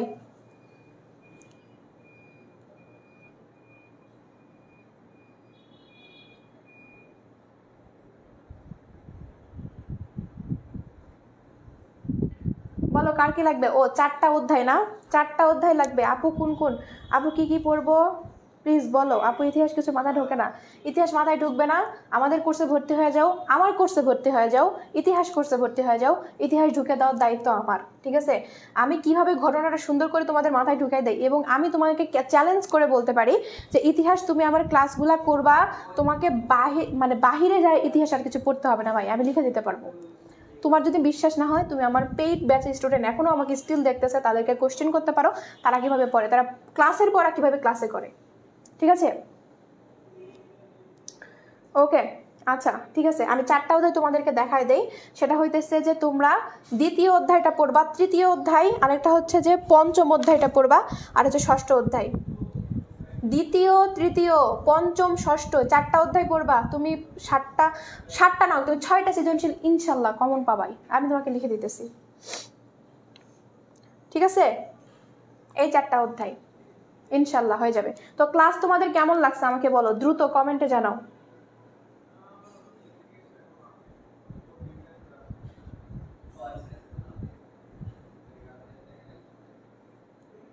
আপু কি ক্লাস হবে 36 ঘন্টা? আপু কি ক্লাস হবে? ক্লাস কি হবে 36 ঘন্টা? এখানে সব বলে দেওয়া আছে। তোমার এই যে রুটিন অনুযায়ী 36 ঘন্টা তোমাদের ক্লাস হবে, ঠিক আছে? এই রুটিন অনুযায়ী। ওকে, যাদের যেই ক্লাস আছে সেই ক্লাসে তোমরা জয়েন হয়ে যাবা। আচ্ছা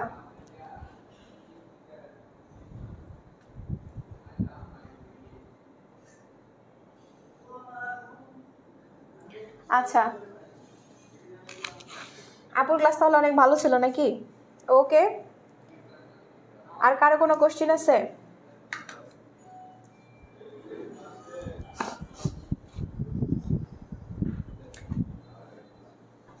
অনেক ভালো ছিল ক্লাসটা, আমার এই ক্লাস নেই তাও ক্লাস করলাম। আচ্ছা থ্যাংক ইউ, তোমাকে অনেক ধন্যবাদ যে ক্লাস না থেকেও ক্লাস করছো, এই জন্য তোমাকে অনেক ধন্যবাদ। ইয়েস ইয়েস, আমি কতটা স্পেশাল। এই যে আসলে একটু দর্শন দিয়ে যান আমার স্টুডেন্টদেরকে। না আমি এসব ইসলামের ইতিহাসে সংস্কৃতি ক্লাসে দর্শন দেই। আমি ইসলামের ইতিহাসে সংস্কৃতি ক্লাস নেই নাই, আমি এখানে ইতিহাস ক্লাস নিয়েছি। এটা তো আরো আগে দিন। ওরে বাপ রে, দেখা যাবে। Good night. আচ্ছা আচ্ছা আচ্ছা আচ্ছা, হ্যাঁ ফিনিশ।